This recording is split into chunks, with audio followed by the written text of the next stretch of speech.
Good morning. Good morning. Welcome, everyone. It is fantastic to have you here with us at the National Endowment for Democracy. I'm Damon Wilson, President and CEO of the Endowment. And on behalf of the International Foundation for Electoral Systems, the National Democratic Institute, the International Republican Institute, Yiaga Africa, and the National Endowment for Democracy, I am delighted to welcome you to our discussion today on Nigeria 2023, ensuring credible, peaceful, and inclusive elections. I want to welcome all of those who are with us in person here, in particular at our headquarters, but especially those who are joining online around the world and from Nigeria. Welcome. I want to encourage you to please join the conversation using the Ned Democracy handle on social media and using the hashtags Ned Events and Nigeria Decides 2023. I also just want to start by offering a special welcome to those who have traveled from Nigeria to be with us. Professor Mahmoud Dukubu, we're really delighted to have you in the house. Welcome. We've had a chance to chat. The chairman of Nigeria's Independent National Electoral Commission, or INEC, and his colleagues who are with you, who obviously have a central role to play in the election. And Samson Itoro, welcome, Samson. It's great to have you here as director of Yiaga Africa. It's our dear partner in this event, and a tremendous group of civil society activists and others who we'll introduce during the course of the session. Thank you for traveling to Washington. Thank you for taking the time to bring this conversation to our audience. And Samson, thank you for proposing this event, being the driving force behind this event to strengthen international solidarity and support for Democrats in Nigeria. We're also joined by representatives from the Nigerian Embassy. Welcome. And we'll have a chance to introduce our other guests as the panels come up. You can find their bios on the sheets on your chairs, as well as on our website for those online. But all of you are here for a fairly obvious reason. Nigeria's upcoming national election, scheduled for February 25th, 2023, and subsequently March 11th, 2023, will be the largest elections in Africa and among the largest in the world. But they will also be some of the most consequential. At a time when democracy is on defense around the world, and you feel it, you see it every time you open the newspaper, when West Africa is witnessing, unfortunately, more coups than elections, a strong democratic election in Nigeria would deliver tremendous gains to Nigerian citizens, first and foremost, of course, but also send a powerful message beyond its borders. After lessons learned from turnout in the last election, challenges around violence, the End SARS campaign mobilizing the population, we've seen recently conducted gubernatorial elections in Ekiti and Osun and witnessed a marked improvement in election management. We've just talked about how INEC is working to continue that success in the 2023 general election. And building on the recent elections we witnessed in Kenya, Nigeria's elections could build momentum for democratic renewal on the continent and around the world. Immense challenges, of course, threaten this democratic trajectory. Most obviously, widespread insecurity, combined with tense political competition, political exclusion, destabilizing disinformation environments. But extraordinary potential is there, and indeed it's a lot more than potential, as this audience knows. An updated electoral framework reflecting significant reforms jointly advocated by civil society and INEC, passed through the National Assembly, signed into law by President Buhari earlier this year, lay a strong foundation. And with no incumbent on the ballot, there are signs of a competitive election, perhaps even a three-way race. We don't know today who will be the next president. Most importantly, voters appear politically animated, voicing their desires, their demands for a more democratic, more peaceful, more prosperous future.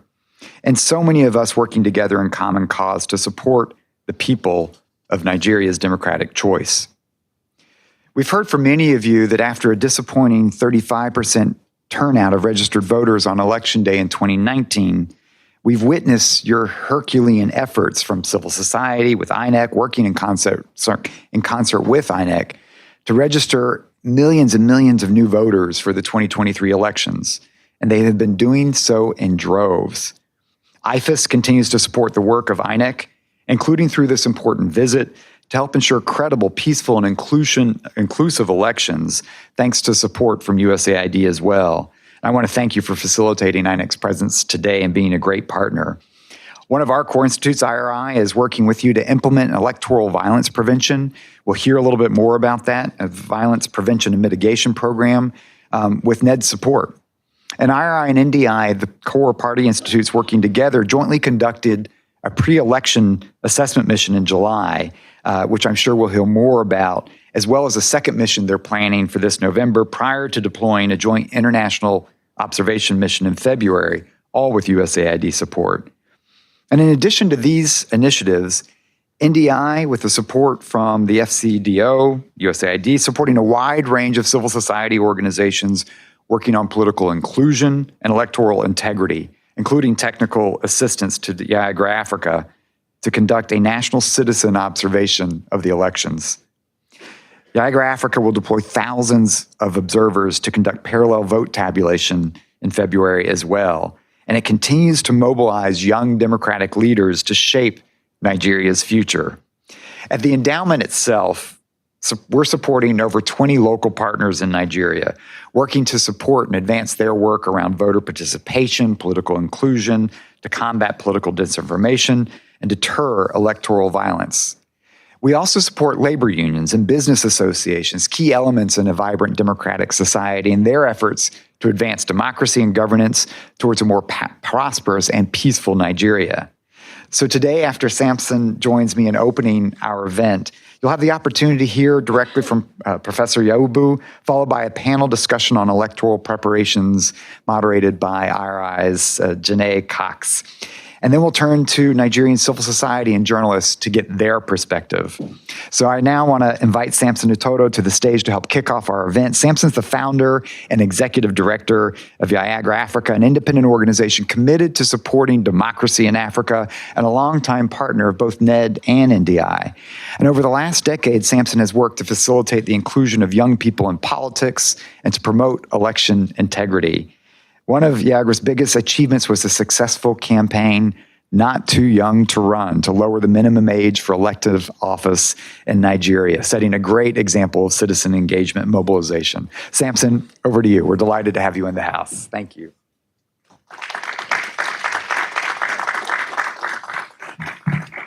Thank you very much, Damon, and good morning, everyone.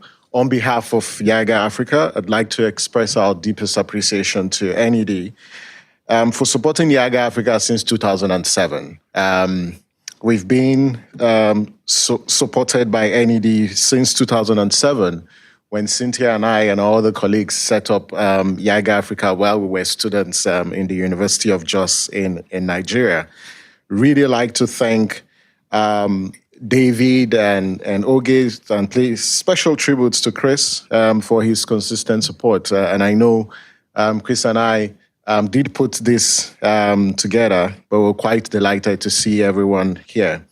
Would like to also appreciate NED, appreciate IFES, Clara and Sire, who've worked with us over the last couple of months to put this together. And like Damon said, thanks so much for facilitating INEC's participation at this event. To our traditional partners, NDI, we've had a long-standing relationship with NDI, and we say we're actually in a marriage with NDI, and this marriage lasts forever.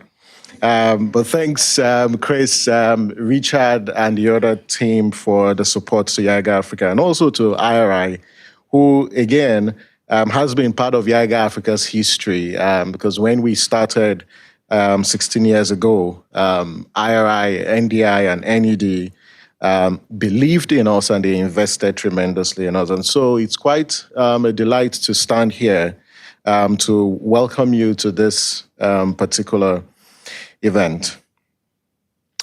Well, the 2023 elections are crucial for several reasons, and this event is structured to highlight, those reasons. But for us at Yiaga Africa, we see the 2023 elections as an opportunity for citizens to reclaim the state. It's an opportunity for Nigeria to reinforce its leadership position, as a bastion of hope for democracy in West Africa. And a successful election in Nigeria would yield and produce political stability in Africa. And so Nigeria cannot afford to fail in its electoral or democratic practice. Like Damon noted, we see a wave, of enthusiastic new voters who are determined to cast their vote in the next election. Whilst reforms are producing good results, like the new Electoral Act, you also see reforms by INEC around electoral technology. Whilst all these are yielding results, we believe that they present both an opportunity for citizens to rebuild their trust in democracy. But as we converse today, there are a few issues that Yiaga Africa and also a team of civil society actors, have noted in the course of our preparations for the elections.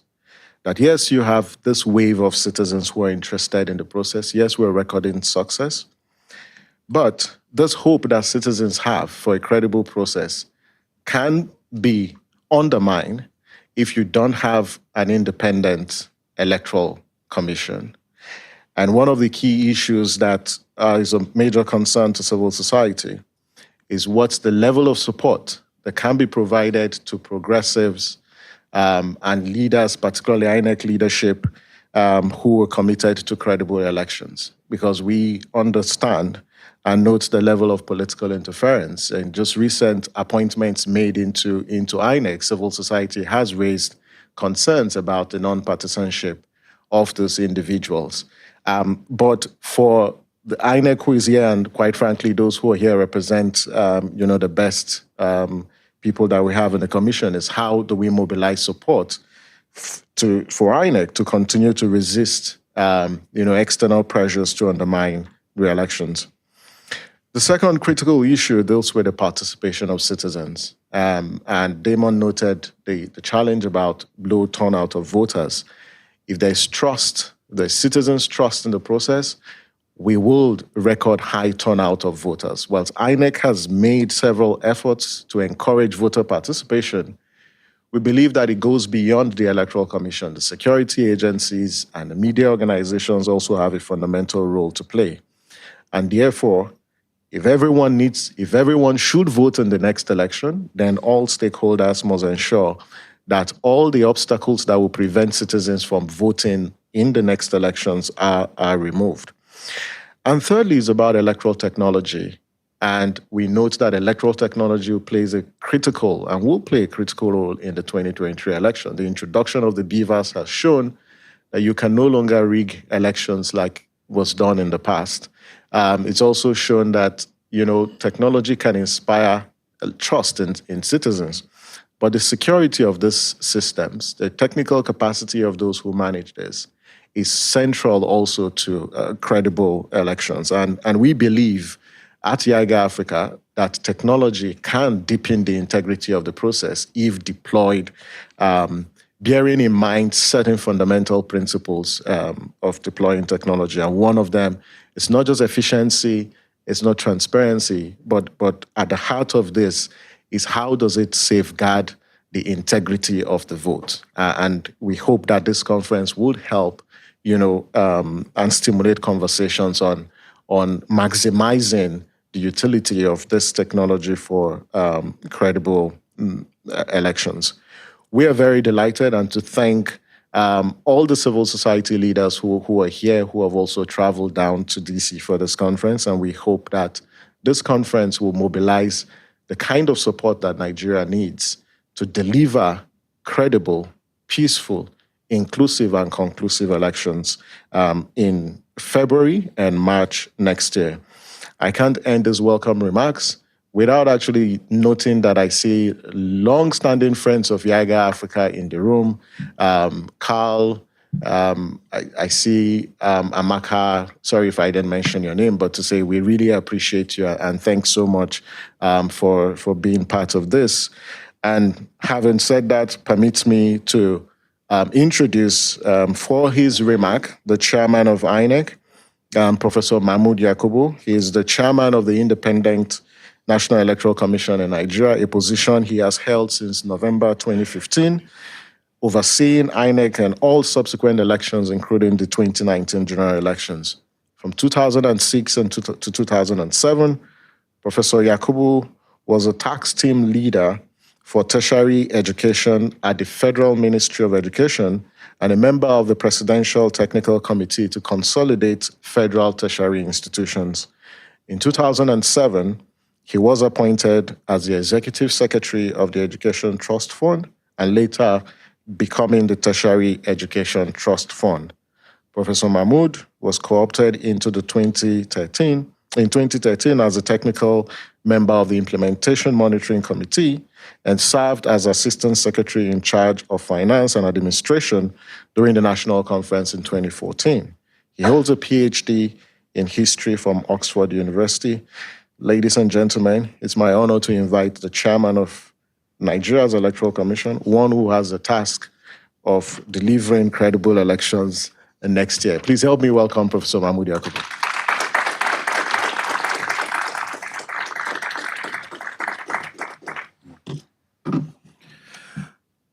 Thank you very much, Samson, for the introduction. The President of NED, distinguished ladies and gentlemen. We arrived Washington on Sunday.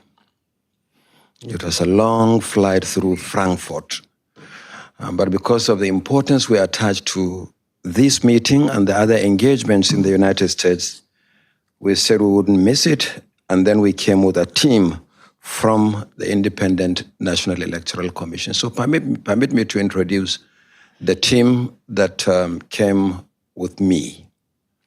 There is a national commissioner responsible for voter education and publicity. He is the person more Nigerians see on television than the chairman of the commission. He is a lawyer, Barrister Festus Okoye.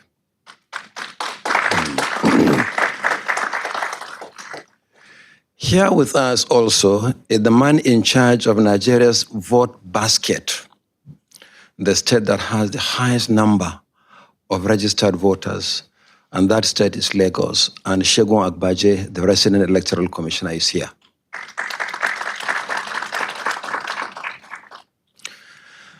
In the headquarters, we have a department called Electoral Operations. They actually conduct elections. They administer elections under the supervision of the commission. Permit me to introduce Abu Razak Tukuri Yusuf, Director Electoral Operations at the INEC headquarters. Ultimately, elections are not conducted by machines. Elections are conducted by human beings. And these human beings have to be trained, and that's why on the team is the Director Training at our Electoral Institute, Dr. Binta Kasim Mohammed. Finally, the world would like to hear where the chairman INEC Nigeria is, and who helps me to do so is the Chief Press Secretary to the chairman, Rotim Oyekomi. He's also part of the team. Having said that, how much time do I have for the presentation? Okay, 15 long minutes. Okay, thank you very much. So let me start by expressing our profound appreciation to the National Endowment for Democracy, IFES, others, all those who have made this meeting possible. And for me in particular, for the honor to deliver the keynote address. And this event couldn't have come at a better time. It's exactly 136 days to the 2023 general elections in Nigeria. Only 136 days. I wish I had more time, but it's 136 days. It is the 7th successive general election since the restoration of democracy in Nigeria 23 years ago in 1999. And this is the longest unbroken period of democracy and democratic elections since independence from British colonial rule 62 years ago in 1960.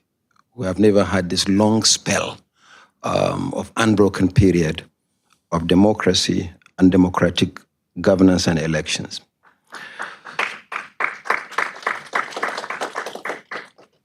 the election is significant because the incumbent president is not eligible to run, this being his second and final constitutional term. There are 18 political parties in the race to produce the next president to be elected by 95 million voters. We had 84 million in 2019, but now with the last continuous registration of voters, we are going to add at least 10 plus million more voters. That will take the register of voters to 95 million. I say this because, and I won't be tired of saying this to an audience like this, if you take West Africa, there are 15 countries, including Nigeria. But the total number of registered voters in the 14 countries combined is 73 million. In Nigeria, it's going to be 95 million. So there'll be 22 million more voters in Nigeria than the whole of West Africa put together. So each time Nigeria goes to the polls, it's like the whole of West Africa voting.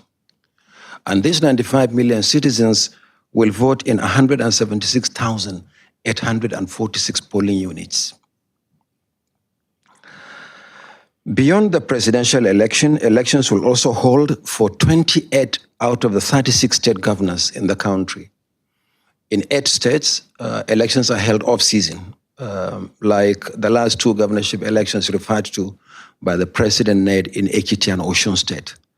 So we have 28 governorship elections, but there will also be elections for all the 109 senatorial districts in the country, and 360 federal constituencies, and 993 state constituencies, making a total of 1,491 constituencies, for which 18 political parties are sponsoring 12,163 candidates. 12,163 candidates. And their names, their ages, disability status, academic qualifications, the parties they are representing, the constituents they are contesting in, are all uploaded on our website for both the national and the state elections. So if you Google now, you'll see the list of all the candidates. We call it the final list of candidates, bearing court orders to do 1 or 2 things, but the list is there on the website. Now, the timetable released by the Commission in February this year identified 14 critical activities to be accomplished by the Commission leading to Election Day. So far, 9 out of the 14 activities have been successfully accomplished, and campaign by political parties and candidates has commenced nationwide, the official campaign in public by political parties. It is difficult to make an exhaustive presentation on the Commission's preparations for election in a huge country like Nigeria within the short period of time I have, the 15 flexible minutes. However, we learned a lot of lessons from the election conducted in 2015 and 2019, as well as the 103 off-cycle by-elections and off-cycle elections and by-elections since the 2019 general election. We have introduced innovations to increase transparency and ensure credibility of the electoral process. The new Electoral Act, with its many progressive provisions, has provided legal backing to the innovations. And on this note, I would like to appreciate the civil society organizations and other stakeholders for the intense advocacy leading to the passage of the new law. We were there before and almost there in 2018, but there was no new law passed, which made it very, very, very difficult for the Commission, because we were waiting for the Electoral Act to be passed. It wasn't passed. For that reason, we couldn't conclude our regulations and guidelines, which draw from the provisions of the Electoral Act. And we could not also speedily conclude work on the manuals for the training of ad hoc staff. But we're very happy that this one has been concluded long before the elections. It has given us ample time to plan, but also has presented time for those who do the opposite of what we do to also mobilize. So I want to thank the civil society organizations. I would like to thank the development partners for their support in ensuring that the Electoral Act is passed into law. Now, these innovations are now provided by and protected by law, especially those leveraging on technology to improve voter registration, voter accreditation, result management, and promotion of inclusivity for marginalized persons, such as the women, youth, and persons with disability. For the first time in the history of voter registration in Nigeria, citizens were given the opportunity to commence their registration online, book an appointment at their convenience to complete the registration physically at designated centers by going there to capture their biometrics, the facial biometrics and the fingerprint biometrics. Those who had no access to the internet or smartphones or computers had the option of completing their registration physically at the designated centers, no need to do the online pre-registration. The online option was introduced on the recommendation of many stakeholders, particularly younger persons in Nigeria. Some of them approached the commission and said, if you can introduce something online that we don't have to go and crowd around the fiscal centers, that will be very helpful indeed. The commission designed the portal. It was very helpful for us in the context of the COVID-19 pandemic with the protocol of social distancing. It was really very useful. It wasn't just the portal for registration that we introduced, we also introduced other portals, accreditation of observers, accreditation of media organizations, nomination of candidates by political parties, and then nomination of polling agents by parties. So it has really helped us. It has also helped us to reduce the level of litigation arising particularly from the conduct of the political parties. Because now it's an interaction between party agents and the machines. And each time you log in or out, there is a timestamp. So you can't argue. If you argue, we produce the evidence that this is what happened. And at 6 p.m., 6 p.m., on a fixed date, in both cases for the national and state elections, on a Friday at 6 p.m., the portal automatically shut down. So if any party has any problem, it's not the commission, which is quite unlike what happened before. So these innovations by deploying technology helped us a lot, particularly, as I said, in the context of the COVID-19 pandemic. Many citizens see the opportunity of the online pre-registration during the period of 1 year between June 2021 and June 2022, when that option lasted. And similarly, the fiscal registration continued simultaneously with the online registration for a period of 1 year, including a 1-month extension in response to appeal by citizens. At the end of the exercise, 12,298,944 citizens completed their registration. This is more than the entire voter populations in the Republic of Gambia, Guinea-Bissau, Liberia, Sierra Leone, and Cape Verde. Sorry, sir. Sierra Leone and Cape Verde put together. These are only new registrants added to the register of voters. We are such a huge country of great potentials. Now, we have completed the cleaning up of the data using the ABIS. We call it the Automated Biometric Identification System, that combines the fingerprint and the facial authentication of registered voters. Those who registered twice, those who are underaged, or those who had no reason to register as provided by law have been weeded out. The exercise was completed a few days ago. We have not even shared the information with Nigerians, but we have 2.7 million invalid registrants. 2.7 million weeded out. We'll continue to take whatever step is necessary to protect the integrity of the register of voters, because it's fundamental to the conduct of credible elections. There can't be credible elections without a credible register of voters. So before we now add this to the 84 million, what we have is 12.2 million of new registrants. Now, Nigerians have been asking the Commission, when you finish registration and clean up the data, what about our cards without which we can't vote in an election? We call the card, the biometric card, the permanent voter's card. And this will be available, we have said so repeatedly, for new registrants by next month, November. Actually, we are looking at early to the middle of the month to make the cards available. We have already printed over 50% of the cards. We haven't delivered them to the states yet. As we clean the register, the data, we also print the cards. So Nigerians who have registered should be rest assured that they will have their cards well ahead of the election. We also need to do so in good time because the law now requires that we publish the number of cards collected per polling unit. So we need also to get the cards available, conclude the process so that we can face other tasks. Now, on the BVAS, which is the Bimodal Voter Accreditation System,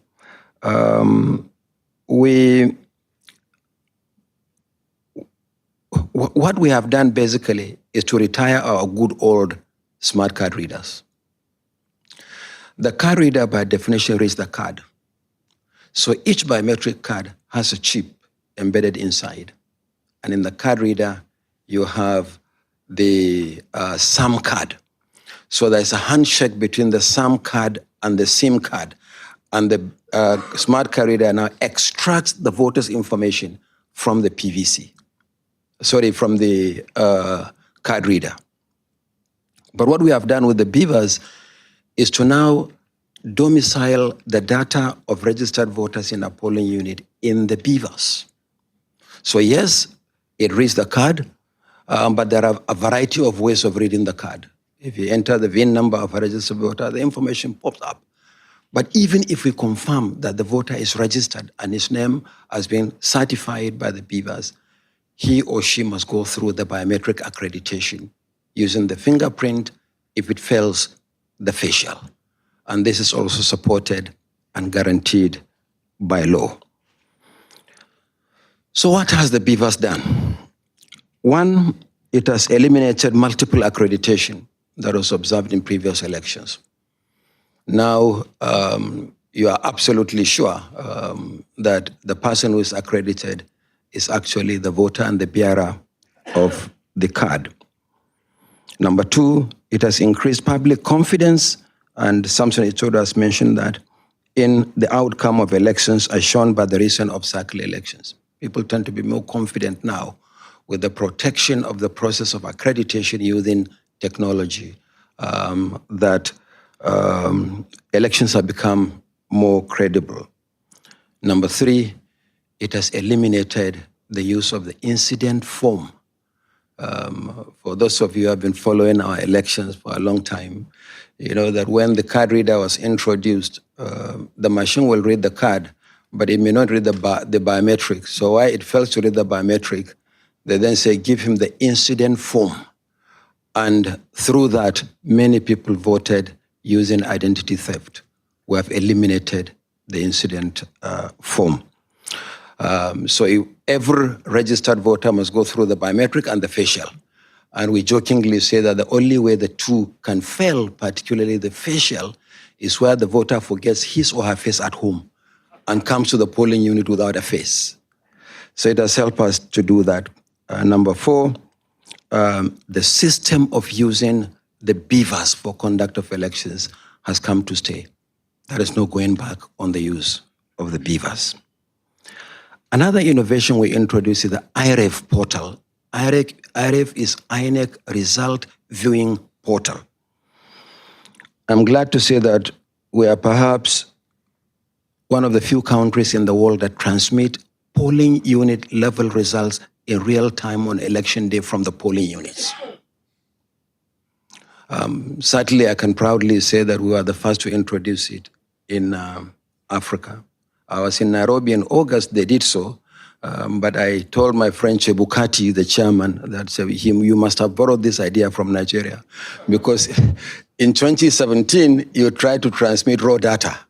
But in Nigeria, we say, no, don't transmit raw data, transmit scanned images of the polling unit level result, which is safer and less susceptible to hacking than transmitting raw figures.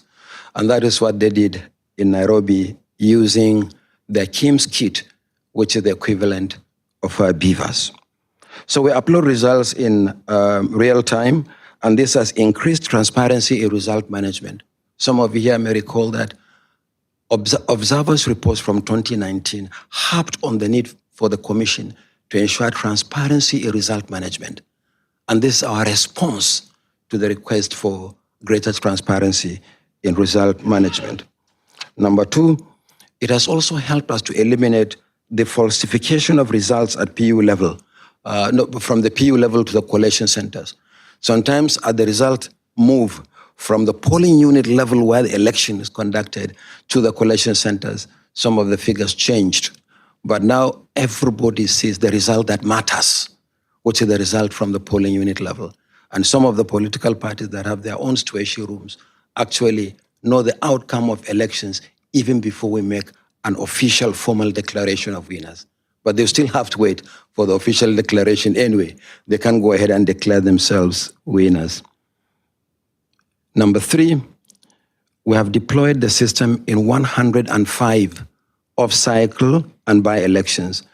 We believe that the system is robust, and we are taking additional measures to safeguard and fortify our web resources generally against threats of attack. But I crave your indulgence because it's a cybersecurity issue. I won't say beyond what I've said. All the bad guys, I'm sure, listening to me. So let me just say just what I've said, no more. Now, on inclusivity.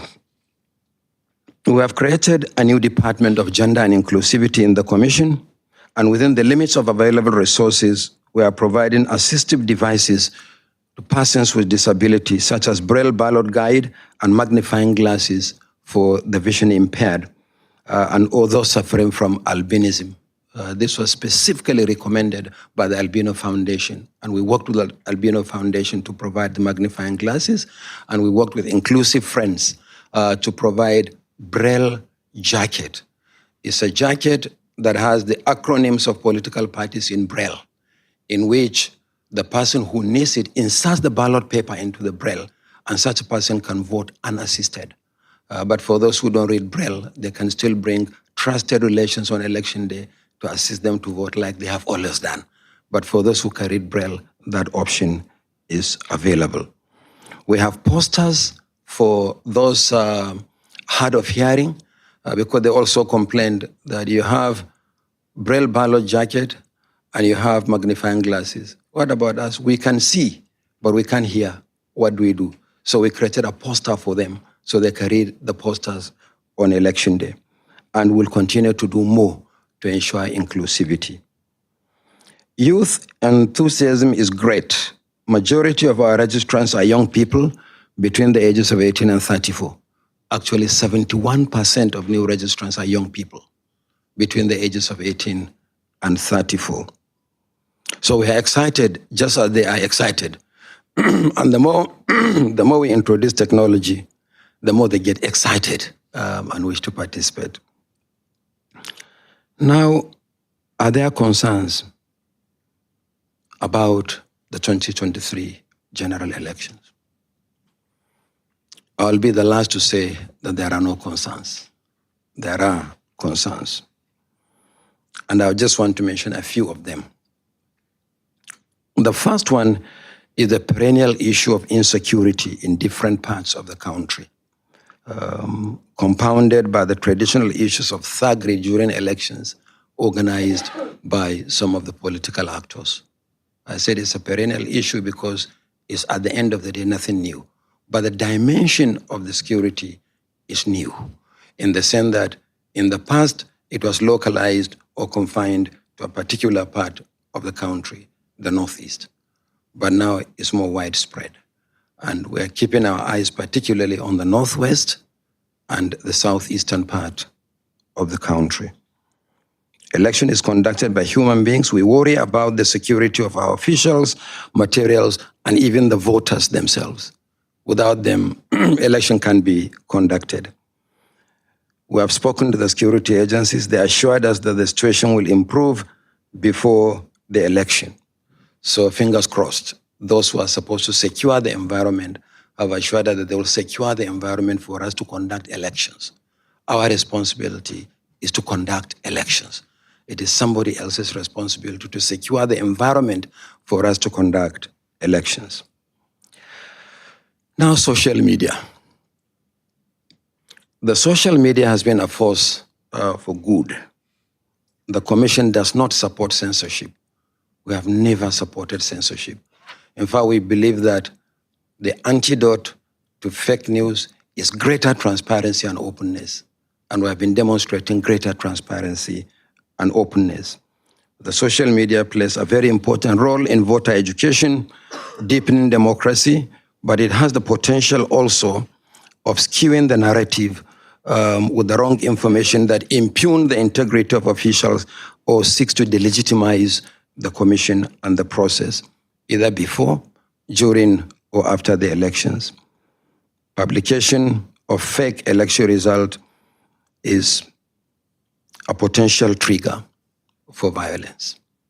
But what we have done is to continue to deepen our cooperation and relationship, particularly with the organized social media.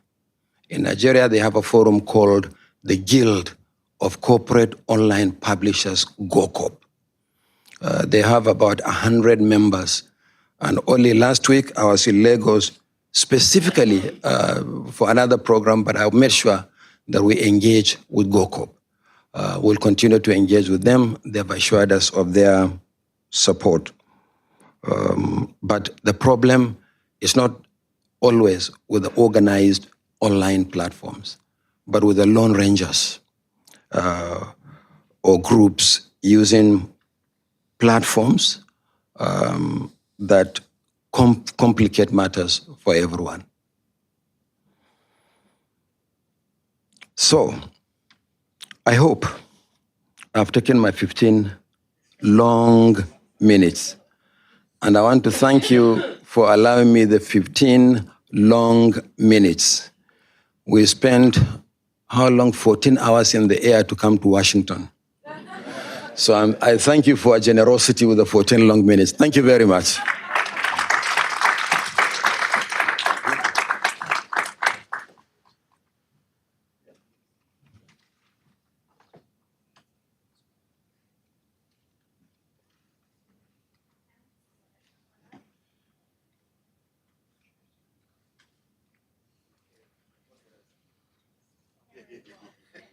Where do I see it?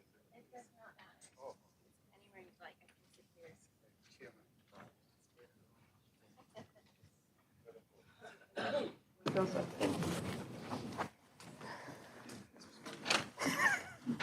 Feeling under pressure now. Can everyone hear me all right? I have to move this. Okay. Excellent. Can everyone hear me? Wonderful. Thank you for joining. Thank you for staying, Honorable Chairman.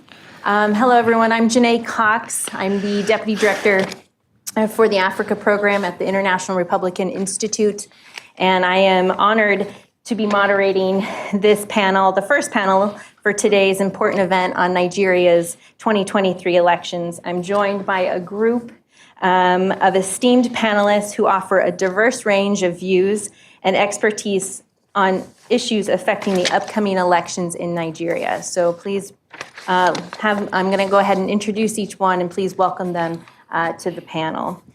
First, obviously, Honorable Chairman, thank you for joining our first civil society panel to respond to comments from civil society and questions from the audience. Next, I'd like to introduce Ms. Obi. Ms. Obi is the Country Director of Action Aid Nigeria. Since 2018, she has worked with local women leaders to challenge power relations and increase the number of women participating in decision-making in Nigeria. She has since worked with the labor organizations and led a feminist movement in Nigeria. Welcome. Next, I'd like to welcome Dr. Abdu. Is that correct? Dr. Abdu is the country director for CARE Nigeria. Under his tenure, CARE has served in the Borno and Yobe states to alleviate the suffering of citizens posed by violent extremist groups. Before his current role, Dr. Abdu served as the country director for Plan International in Nigeria and Action Aid Nigeria. He currently serves as the chair of the board for Yiaga Africa. Please welcome Dr. Abdu. And finally, I'm pleased to welcome Dr. Christopher Famuno. Dr. Famuno is the Senior Associate and Regional Director for Central and West Africa at the National Democratic Institute. Dr. Famuno has organized and advised international election observation missions to many African countries and has observed every election in Nigeria since the transition. Dr. Famuno is also an adjunct faculty at the African Center for Strategic Studies and a former adjunct professor of African politics and government at Georgetown University. I myself had the pleasure of serving with him as a delegate on IRI and NDI's joint pre-election assessment mission to Nigeria in July 2022. So welcome, Chris. I know we're short on time, but I'll be very quick. I want to help set the stage. I'd like to offer some introductory remarks before we open up an open question to the panel and have each of you speak, and then we'll be able to take questions from the audience. So just starting out, as previously noted by the other presenters, the 2023 elections present a significant opportunity to consolidate Nigeria's democracy. The 2023 elections are a departure from some of the political dynamics that defined previous polls. For the first time since 2007, the presidential election will be an open contest with no incumbent. The ruling All Progressives Congress selected former Lagos Governor Tinubu as its flag bearer. Former Vice President and 2019 presidential candidate Atiku will contest on the ticket of the People's Democratic Party. However, the emergence of third forces, such as Governor Peter Obi of the Labour Party, has excited many young Nigerians. The 2022 Electoral Act, passed in February, enjoys wide stakeholder support and has elevated public confidence in INEC's commitment to deliver democratic elections in 2023. By receiving funds and organizing party primaries earlier in the electoral process, INEC has better positioned than in past elections to take on the logistical and administrative arrangements necessary to organize elections for 95 million registered voters. The recent 2022 Ekiti and Osun gubernatorial elections demonstrated the positive impacts of initiatives implemented by INEC since 2019 to improve results transparency, including the introduction of INEC IREV. Other improvements include the adoption of the BVS for voter accreditation, which has quickened the voting process and reduced tensions in polling units. The recent surge in voter registration numbers, especially among young people, point to a renewed interest in political participation among Nigerians. While there have been some positive changes since the 2019 elections, there have been some concerns about the direction of the country. Confidence in the government and elections has declined over the past 10 years, as exemplified by the End SARS movement that gained traction in 2020 to protest security and separatist elements. The intensifying violence takes place against a backdrop of increasing religious and regional divisions. In addition, extremist and sectarian violence continues to spread. Banditry and criminality are rampant as well.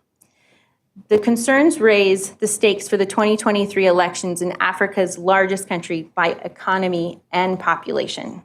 So to kickstart the conversation, I'd like to pose a general question to each of the panelists to answer.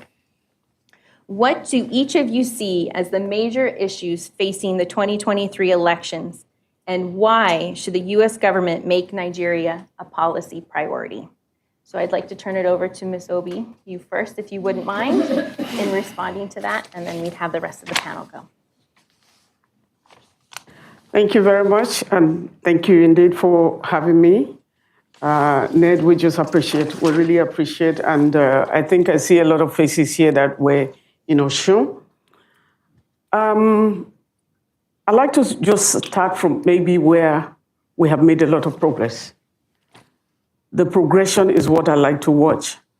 I come here, maybe country director of Action in Nigeria, but I'm also a convener of the Civil Society Situation Room, and we have almost about 90 member civil society organizations for which, Yiaga is also a member. We work to try to support, we look at the whole scenario of the Nigerian population and the progress so far that INEC has made. I will not be sitting down here with the chairman if he's not making progress and he's not standing upright for Nigeria. And I think that is one of the unique environment, to say that when we see a Nigerian, I think there was a lot of progress from the time Professor Yiaga came in and some of the progress that has been made. We indeed are seeing transparency and accountability.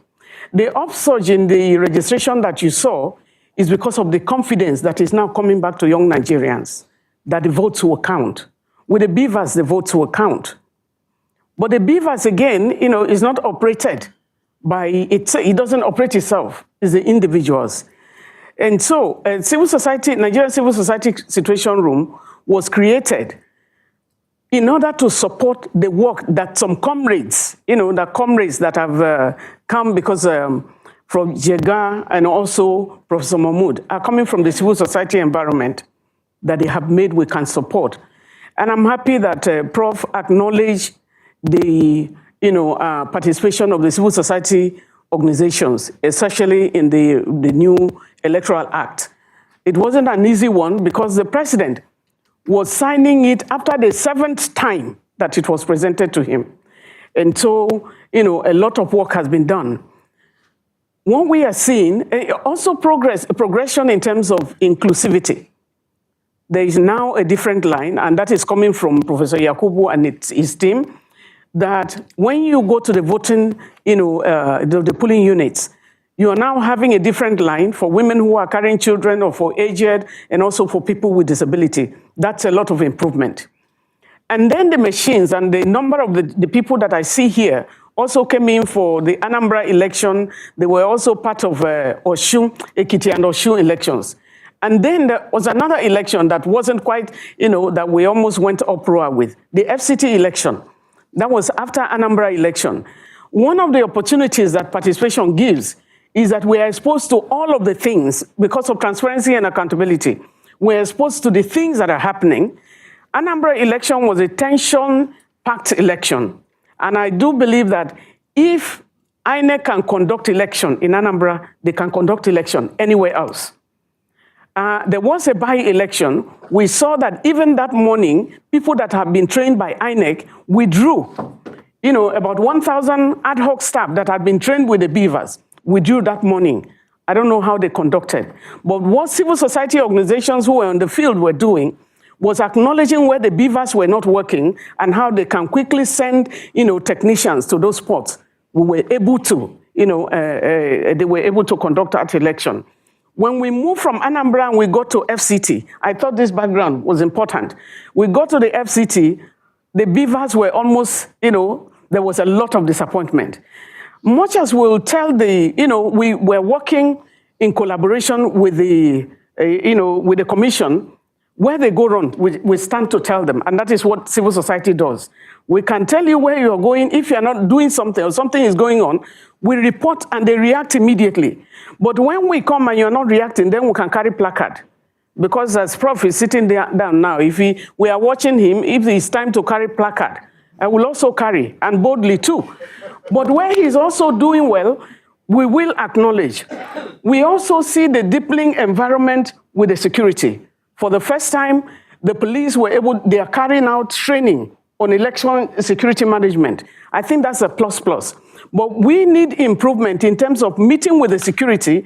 They held a big meeting in Osun, and I thought that meeting with all security stakeholders, Having the meeting before with the DIG, was important, but having the meeting after, because we have the issue of vote trading. I think that's one of the points that I've put down.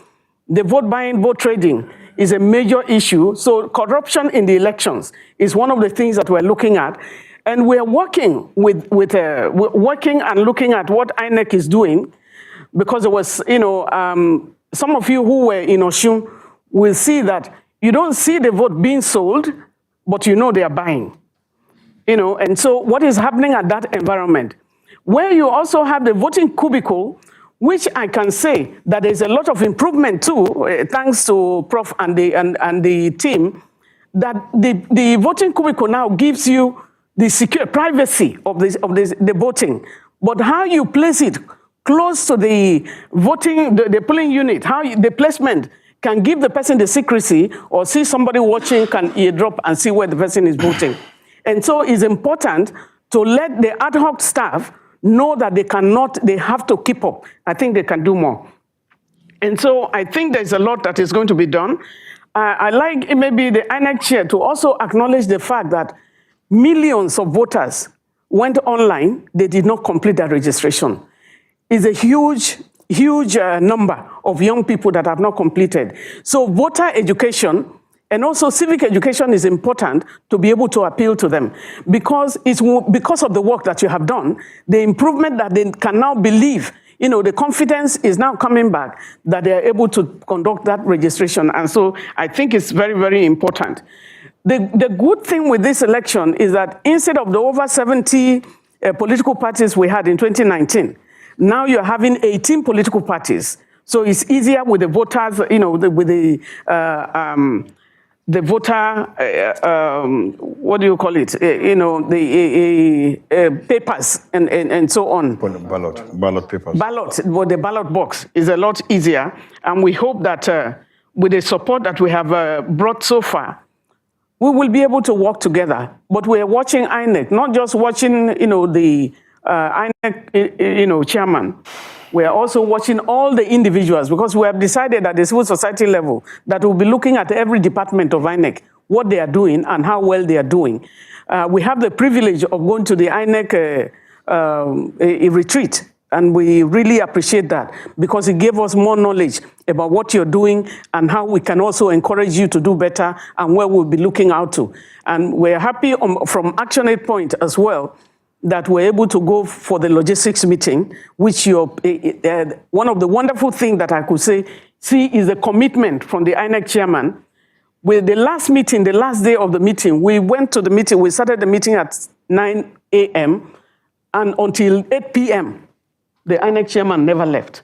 And so we see a lot of commitment, but we say that we'll continue to support, we'll watch you, continue to be transparent, continue to maintain the transparency and accountability. And that is very, very important, because all we are asking for is that every individual stand tall for Nigeria. For the US government, all the agencies that have been supporting, I want to say a big well done for the work that you are doing, and we hope that we will not disappoint. We'll continue to work hard. I pledge the support of the civil society organizations, that a lot of work has been done. I commend, Yiaga Africa for the work that they also have been doing. We actually worked with them on the Not Too Young to Run. And, with the work that we're doing at the civil society level, we will stand up right for Nigeria. And there is hope. We have a lot of hope. And that's what we want to work on.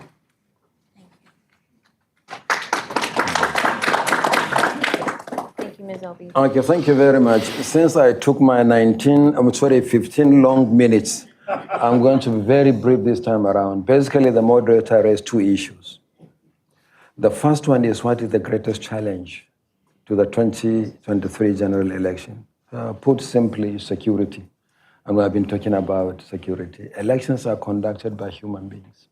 And the environment has to be secure for us to conduct elections. So we'll continue to harp on that. And we'll continue to work with the security agencies to ensure that the environment is secure for us to conduct and conclude elections. Because there is an implication here. Where election is not concluded as required by law, then a winner may not emerge, will not make a declaration. And there are two conditions under the Constitution for that to happen. One is majority votes. The winner has to secure majority votes for executive elections, presidential and governorship, and also the winner has to secure a quarter of the votes in 2/3 of the states of the federation, meaning 24 states and the Federal Capital Territory. And if there is disruption, that is not possible. And we wouldn't like a situation where an election is not speedily concluded. The second issue you raised is why should the United States be interested in Nigeria? My counter question is why not? But seriously speaking, we're doing our best to ensure that our democracy stabilizes and matures. And the U.S. is committed to democracy around the world. The second is the sheer size of the country. I think to have a democratic Nigeria is a force of good for the sub-region and for the world. I know that as president of the ECOWAS Network of Electoral Commissions, I visited virtually all the countries in the sub-region. And each time they conduct elections, they rely on Nigeria for electoral assistance. And Nigeria, in spite of our limited resources, has been supporting vehicles, speedboats, computers, money to so many countries in the sub-region. One of the countries that excited me a lot is actually Guinea-Bissau, because we supported them by providing them the voter registration machines that led to the successful conduct of parliamentary elections and later presidential elections leading to the emergence of Mbalo. I visited all but 3 countries in the sub-region, and we have been a force of good. So this is another reason why the United States should be interested in Nigeria. But let me also say this, and I've said this on several occasions. The United States is the largest presidential democracy in the world. Which country is the second largest presidential democracy in the world? It's Nigeria. So we are joining the heap. Thank you. Thank you, Honorable. Thank you very much. Dr. Okay, go ahead. I think maybe we'll have you go and then we'll have Chris finish us out. Okay, yes, thank you very much for this opportunity. I think Prof has summarized it. Nigeria has a very strong historical relationship with the United States. And the political development in Nigeria should always be taken very seriously by the United States. Second, Nigeria is a major player in the stability of West Africa. And even before it transitioned to democracy, at the height of military rule, Nigeria played a very, very important role in the stability of many countries in West Africa. And by the sheer size of Nigeria, we put it in terms of international conversation, it's such a country that is too big to fail. Because when the country fails, no other country neighboring Nigeria is able to absorb Nigerians. So it's important that we recognize the strategic role that Nigeria plays within the region. The elections, as already initiated by the INEC chairman, is the largest elections you could conduct in Africa as a whole. Over 90 million registered. Of course, we know that the turnout is we could come out quite lower than maybe the number of people that have registered.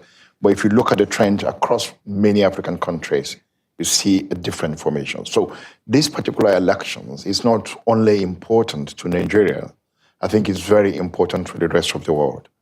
And looking at the situation even in West Africa with the whole cases of democratic reversals that we're experiencing within the region, whether it's in Mali or it's in Burkina Faso, is that having a successful elections in Nigeria and transiting will actually be sending a very strong message to anyone or countries that are actually working to undermine democracy.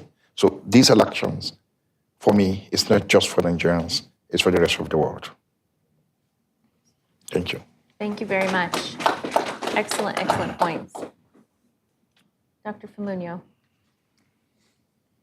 you can close us out. Go ahead. Yes. Well, thank you very much, Janelle. And it's such a pleasure to be on this wonderful panel and my colleagues, the panelists, including the chairman, have said the most essential things I would have said.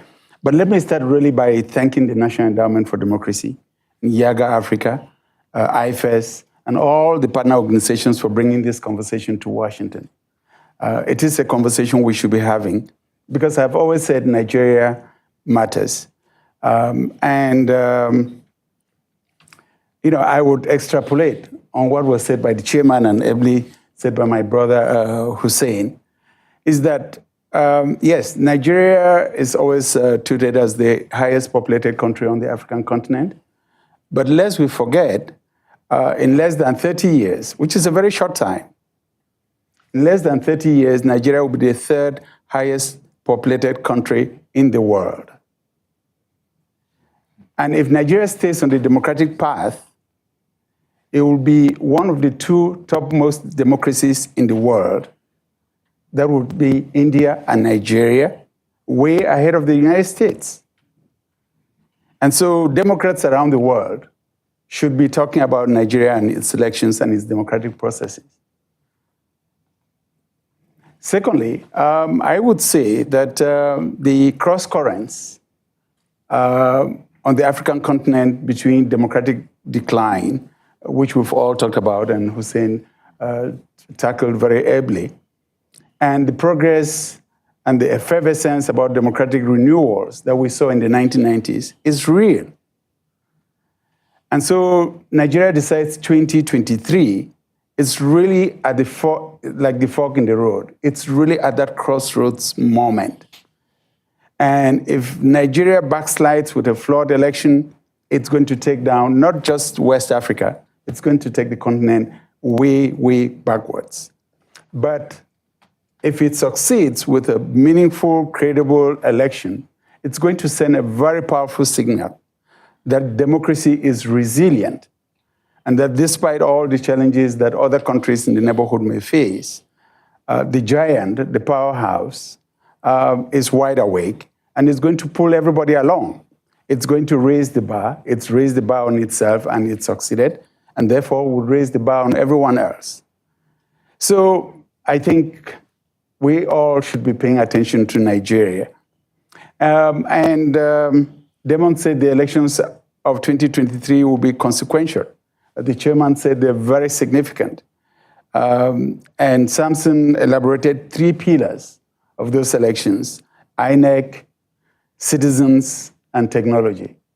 And I see that INEC, JENI, the International Republican Institute, and NDI have monitored every election in Nigeria since the transition. And we've really seen the incremental progress that has come with the administration of elections in Nigeria, especially beginning in 2011. We've seen the advocacy of Nigerian civil society, which has been tremendous and very impactful. And now we're so encouraged by the interface between Nigerian civil society and the election management body, which is INEC. It's rare. There are many countries on the continent where that relationship is very conflictual because the election management body is not transparent, doesn't share information, doesn't provide civil society what they need to be able to do their job. But what we're seeing in Nigeria, it's a real willingness on the part of INEC to be open, to embrace ideas, to embrace recommendations, and to strive to do better with each election. Mr. Chairman, I'm saying this not just because you're sitting to my right, but I'm truly humbled by your openness and your eagerness to engage.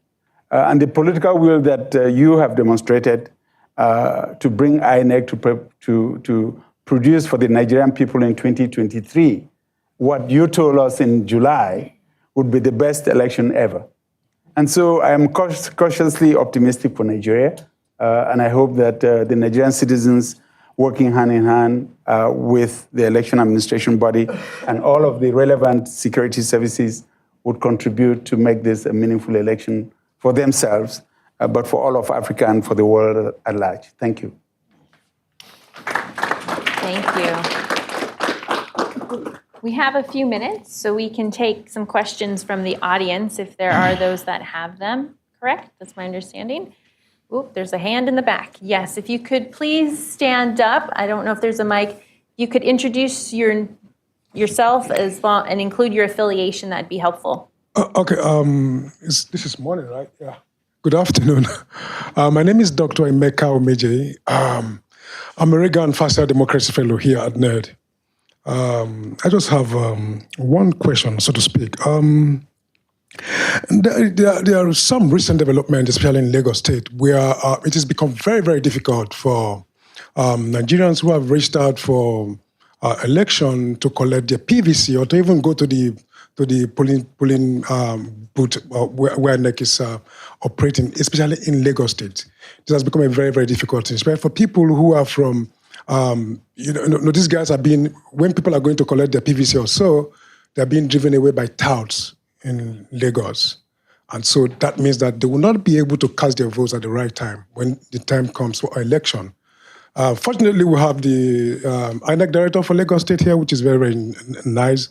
So I would just like to ask the chairman, the state director of Lagos, is there any way they are trying to solve this particular problem so that people will not be disenfranchised in the long run? That is my question. Any additional question would be on, Chairman, we saw what happened in Kenya, even though they had automated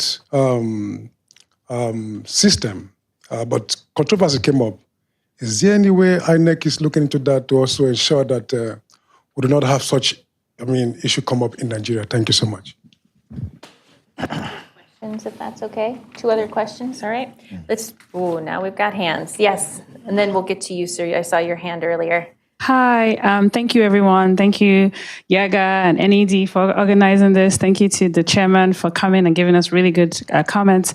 So my question builds on his, which is, one of the problems we saw in Kenya was that the collation of the results by the media was just such a mess, right? And it created a lot of confusion. I'm just wondering if there are any plans currently, whether it's by INEC or by some of the civil society, to coordinate collation such that we don't have this situation, which will, in my view, stoke distrust, which there are a lot of people already kind of eager to cause chaos, in my view, and stoke miscommunication and distrust. Is there a plan to coordinate collation such that we can avoid that? Thank you. Thank you. My name is Larry Suraj, and thank you, Prof. and other panelists. One of the key things that have been major concern is the human element that Prof. has consistently said elections are conducted by human beings. And now we've heard so much about the machines that we have, the BVAC and the rest of them. Now, how do we deal with the human element? It is possible to have fantastic machines that are functional. It is always challenging when we have compromised officials. And we've seen cases where we have seen that with INEC. And to protect the integrity of the process, of the chairman, of the commission, there's a need to have that detailed plan of how you want to deal with the human element that are capable of compromising every effort at the machines that are already in place. Thank you very much. We have just one other, is that okay? Let's go ahead and answer those, and then we can take No. Okay. All the questions went to the chairman there. I actually thought I was going to be spared this burden in the United States. In Nigeria, anytime I attend a program and there are other panel members, all the questions come to the INEC chairman. Because it's an INEC conversation. So thank you very much. Emeka, I will come to your first question last about the alleged denial of some registered voters in Nigeria from collecting their PVCs in Lagos. You said you are happy that the resident electoral commissioner for Lagos State is here, and you will hear from the horse's mouth, as it were. Then you raised the issue of the Kenyan elections, similar to the question asked by my sister.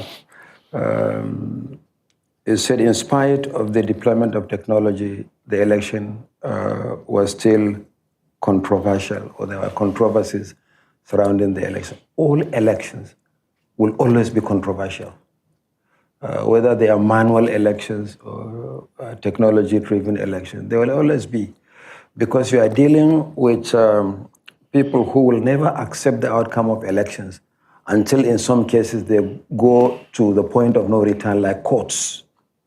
Even after, they will say, we accept the judgment of court, but we still doubt if it was the correct judgment. So it has always been the case that elections will be hotly contested. I have personally been very much interested in Kenya. I was there in 2017 for Chebukati's first election after the exit of Isa Hassan, and I was there in August this year for the second election. And I saw some improvements, but I also saw some differences between particularly the collection of election results in Kenya and the collection of election results in Nigeria. In Kenya, from 34A from the polling units to the county, 34B, and then to the bombers for collation. And the polling unit level results, 34A, are transmitted directly to the bombers of Kenya. I think Chebukati is not here, but I can say that our own result management process in Nigeria is much better than the result management process in Kenya. It starts from the polling units. You give a copy of the polling unit level result to all agents. They do so in Kenya. But it goes to several layers for the presidential election before it comes to the central collation in Abuja. And at every turn, you have copies given to party agents, and they can query and ask questions and what have you. So I understand the question and concern you raised in spite of the deployment of technology, but elections have been controversial in Kenya long before the introduction of technology. What happened in 2008 was not necessarily because of technology, but ultimately, technology safeguarded the integrity of the electoral process in Kenya. And I personally took interest in how the judiciary was able to resolve the issue in Kenya. There are a lot of takeaways from what happened in Kenya. And just like I said, I have a personal interest in the processes in Kenya, because sometimes they are like our twin brothers. What happens there also happens in Kenya. So the process of collation of result in Kenya is slightly different from the process of collation of result in Nigeria. But so far, there is no affidavit of court. The interim judgment and the main judgment in the Kenyan electoral petition that I have read, and there are lots and lots of lessons, as I said, to learn from Kenya. Then you raise the issue of reportage by the media of election results. I saw it in Kenya and I was surprised. 3 or 4 different television stations reported live, and each one of them had a different figure. I think sense prevailed towards the end that they stopped the announcement and collation of results by the television networks. Now that is also a very big lesson for us. But again, people have access to our Irf Portal in Nigeria. So that Irf Portal becomes the source of truth in our own case. But it's a big issue. But you can't stop the media from reporting about elections. You can only engage with them to avoid certain things that may create problems. But you can't, we don't support censorship at all in Nigeria. Larry Suraj, dealing with the human element. Yes, I've consistently said so, that yes, you may deploy the best of technology for elections, but ultimately it's not the technology that conducts your elections. There are 1,000,001 ways of dealing with infraction by citizens or infraction by officials of the commission. So I think it's the penal aspect that needs to be emphasized why infraction is proven. But if there are also genuine issues with technology, then we learn lessons and address the genuine issues of technology. But let me correct an impression you may have had. I'm not saying that for that reason, therefore, because human beings conduct elections, technology is not important. Technology governs our lives, and we'll continue to deepen the use of technology, but appropriate technology. And we are going to make haste very slowly. And that's what we have been in Nigeria. In fact, sometimes almost unnoticed. I have been registering as a voter in Nigeria for almost 40 years, as a citizen and as an election administrator. And I know that before 2010, 2011, with the introduction of the biometric register of voters, citizens were asked to register afresh with every general election. That has stopped, courtesy of technology. Now then, registration is only open to those who have not registered in previous elections. So we have achieved a biometric register of voters that is continuously upgraded. That's one. Secondly, the country has achieved biometric accreditation of voters, beginning with the smart card reader and now with the BVAS. And thirdly, with the IREV, we have also achieved the transmission of election results. So the next step, and that may be for the next commission, is to coalesce all these achievements into a system called electronic voting, where everything will be done on a machine, but we have to proceed cautiously and we make haste very slowly. Are we on the same page, Raj? Thank you very much. So now we go back to Emeka. Let me just give 1 minute out of my, is it 5 long minutes now? To our resident electoral commissioner for Lagos State to comment on the issue of collection of PVCs.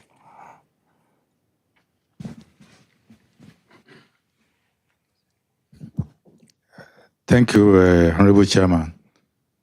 Greetings to the panelists and also to the audience. Before the question that was sent to me, I was raising up my hand, but you didn't see me very well. I was to make comment on Mrs. Hannes Obi's argument that we have less political parties in Nigeria now. I also want her to realize that in 2019, we had about 119,000 plus polling units. But now we are having about 176,840 polling units. So it's still additional work for the commission. Lagos State has about 20 local government areas, 13,325 polling units, and 245 arrays, or what we call in local parlance as wards. The issue raised is a general comment all over, and during the period of registration, we had it several times. We'll get there, we'll not see anything. We collaborated with the State Director of Security in Lagos and the Commissioner of Police. And we are even doing more collaboration with other ISS. ISS in Nigeria is the Interagency Consultative Committee on Election Security, comprising all security agencies in the state. We also have at national level, state level, local government level. We are also partnering with them to let them see how they can support us, because there's a lot of fake news going on all over. They will say people are not allowed to register. We will get there, it was not true. I had the opportunity of meeting the president of Alaba International Market. And I told him that instead of invading where we are doing program at the Afabalewa complex, you should have just, either you have come to the headquarters to meet us or to go to any of our local government areas and arrange for a seamless way for your staff. You cannot just get all of about 10 to 20,000 people, ask them to move to one center in one day, and that within 3 days they should be registered. It does not happen, it cannot happen. There should be a methodical way of doing this. And in the area of collection, many agencies here, CSOs, including Mr. Sam, they are collaborating with us, and they have been talking with us again on how to make it easier. In November, that the chairman mentioned that the PVCs are going to be there. On all my engagements in Lagos State, the politicians and other people have always said that there are going to be some bad eggs in some communities, but it is also the duty of the press or the media to assist us to identify those people. And I always gave my number. And I say, if it is me that they have seen doing something wrong, you should call my honorable chairman. If it's any of my 20 EOs doing something wrong, they should also call me. And they have been calling me, and we have been talking, we have been acting. But I have not seen any particular one that we're able to lay hold to that this is true. That because we call people to come and register from all over the country, from the north, from the south, from the east. How then can INEC have their PVCs? And then what are we going to do with PVCs if we don't allow them to collect the PVCs? INEC cannot deliberately hold PVCs. They are meant for the citizens and for the voters. Therefore, we are going to give them out. But if any of the media agencies in Nigeria sees anybody in any local government in Lagos State doing something wrong, they should please let me know. Many of them in Lagos, particularly CSOs and media, they have my number, direct number.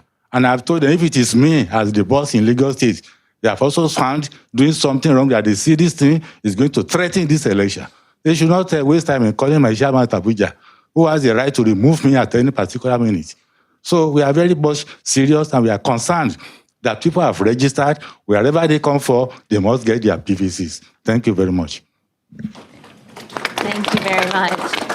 I think this actually concludes our panel. Yes, Chris? Can I say something about the human element? Sure. Do we have, okay, just I'll make it very timekeeper brief. is over there, so just make sure. Thank Yes, you, thank please. you. Back to Larry's point about the human element. I would just like to put out there that one of the innovations that Nigeria has done over the years, over the decades, especially beginning in 2011, is the deployment of youth corpers as poll workers. These are young graduates who, upon finishing university or college, take on their year of national service. And from the time that these youth corpers began being deployed as poll workers, it brought about a huge improvement in the quality of election administration at the polling units. And so if you do the math, 5 poll workers per polling unit times 175,000, you get the sense that for every national election, so every 4 years, Nigeria deploys close to 1 million of its young people, its youth, in this national civic duty of conducting polls for the country. And I think that has contributed tremendously to raising the level of civic awareness and improving the quality of elections and bringing a lot of honesty and democratic values to the ways in which elections are conducted. I just wanted to give a shout out to these young Nigerians who very early on in their age or in their ages or in their careers are devoting their time to make sure that the country's electoral process can be strengthened. Thank you. Excellent. Thank you, Did Chris. you have one final Yes. comment? I just want to say that, going back to the question of why the US government should be interested. In 1996, during the military rule, I think USAID invested a whole lot on democracy and governance. And that's when I started working with one of the implementing partners. But I was engaged then and interviewed by the USAID mission director that I became an in-house consultant on democracy and governance. With Galvanize, that was at the time that civil society organizations needed so much support in terms of how to live their lives and the civic space. And that was the time for the struggle for democracy in Nigeria. And so there was a lot of struggle. There was a lot of investment. At that time, they couldn't work with the Nigerian government because they wouldn't work with the military. And we had to find, different ways of conducting democratic participation, education, fundamental human rights, which we went to different nooks and corners. And I thought that was very important. This was under Steve Spielman and Phyllis Awantang as mission directors at the time. I think the insecurity will continue it's an issue, it's a big issue that we need to look at.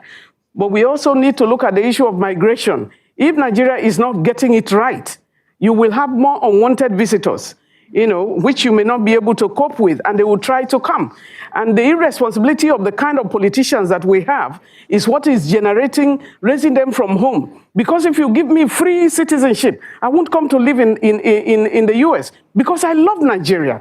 And there are many who love it, but because of the conditions that they have, they find that. I want to also commend, I just want to commend our Oga Patapata at the INEC environment, the chairman. The reason is... How do you say Patapata in English? I now bring Nigeria onto it. The fact is, his humility and accessibility, because we can put a call through him, to him, and he will pick the call. And I think that is wonderful. So we have an asset. But I remember one of your officers saw me at the retreat, and he said, "Ene, you nearly killed me because of the FCT election, the way Beavers performed." But he said, "But when you started praising INEC for the way beavers walk in Oshu. I said, okay, Ene is praising us now. That is that if you get it right, we'll continue to be friends. But we are still friends. But we'll continue to support you, but continue to do the right thing. Thank you very much.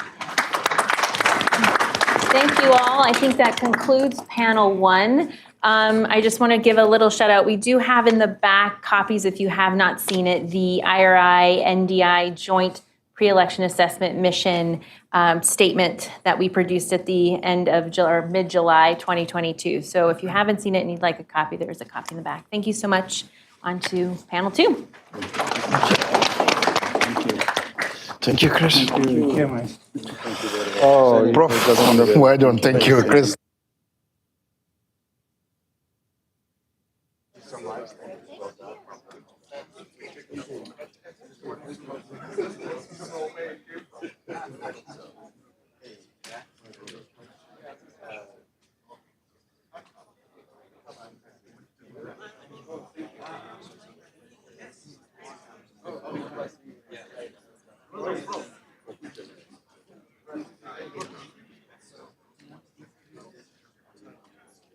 On here. Oh, there it goes. There it goes.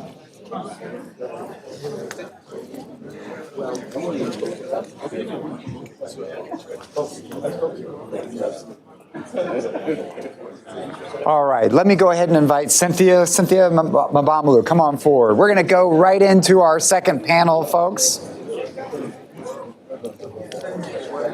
If I could ask folks to take a seat, we're going to go straight into our second panel and then break for lunch in a second. Cynthia, Abusede, yes, please, Abusede. Please. Bukola, we've got Bukola.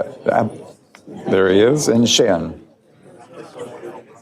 Bukola, Sheon, sir, how are you? Damon Wilson. Pleasure meeting you. Good to see you. Thank you. How are you? Bukola? Fantastic. All right, if I could ask folks to take their seats, please. If you could please take your seats. Thank you. Thank you. Wow, that was fantastic. And let me just first thank Professor Ikubu. That was terrific to hear your remarks, to hear your conversation with those in the first panel, to really underscore the openness and eagerness of the Election Commission to engage in civil society. And so that's what we're going to talk about here with incredible civil society activists. First of all, the first panel was important. It established the fact that this is a big deal. What happens in Nigeria, a Nigerian election, it's consequential. The second largest presidential democracy. It has huge opportunities for the Nigerian people, as you talked about some of the progress between the last election cycle. We heard our panelists, previous panel, talk about the impact this could have in West Africa, across Africa.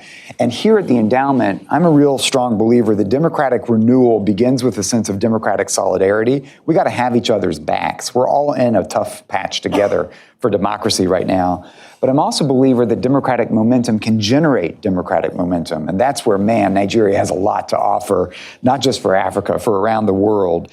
So we're going to turn to this session in a conversation about how are civic activists strengthening Nigeria's elections by advancing citizen oversight of the electoral processes, deepening youth and gender inclusion, their engagement in the process, and mitigating and preventing electoral violence, something we heard is so important in the first discussion, as well as strengthening that democratic discourse. We've got a real challenge of discourse in many democracies, including here around the world, want to hear about this works. So this is a remarkable cross-section of activists who, first of all, I'm going to thank for the work that they've already done to contribute to the fabric of Nigerian democracy, but most importantly, thank you for what you're going to do as you head into the next several months. To my left is Cynthia Mbamulu, Director of Programs at Yiaga. We are so delighted to have you as a partner working here. Abosede George Ogan, welcome. Welcome to Washington, the founder and director of the Women in Leadership Advancement Network. Bukola Idowu, welcome. It's a pleasure to have the executive director of Kimpact Development Initiative here. And Sheyon Okenbayole, thank you. Welcome to have the political editor, the political correspondent of Channels TV. And each in their own way is playing a pretty decisive, pretty critical role in the run-up to the elections. So I'm going to turn to each one of the panelists to ask how civic activists like them are helping to ensure a more democratic system in Nigeria, but we'll of course bring in the high energy, lots of questions across this audience. That shows already civic engagement, what we're doing. But Cynthia, why don't we start with you?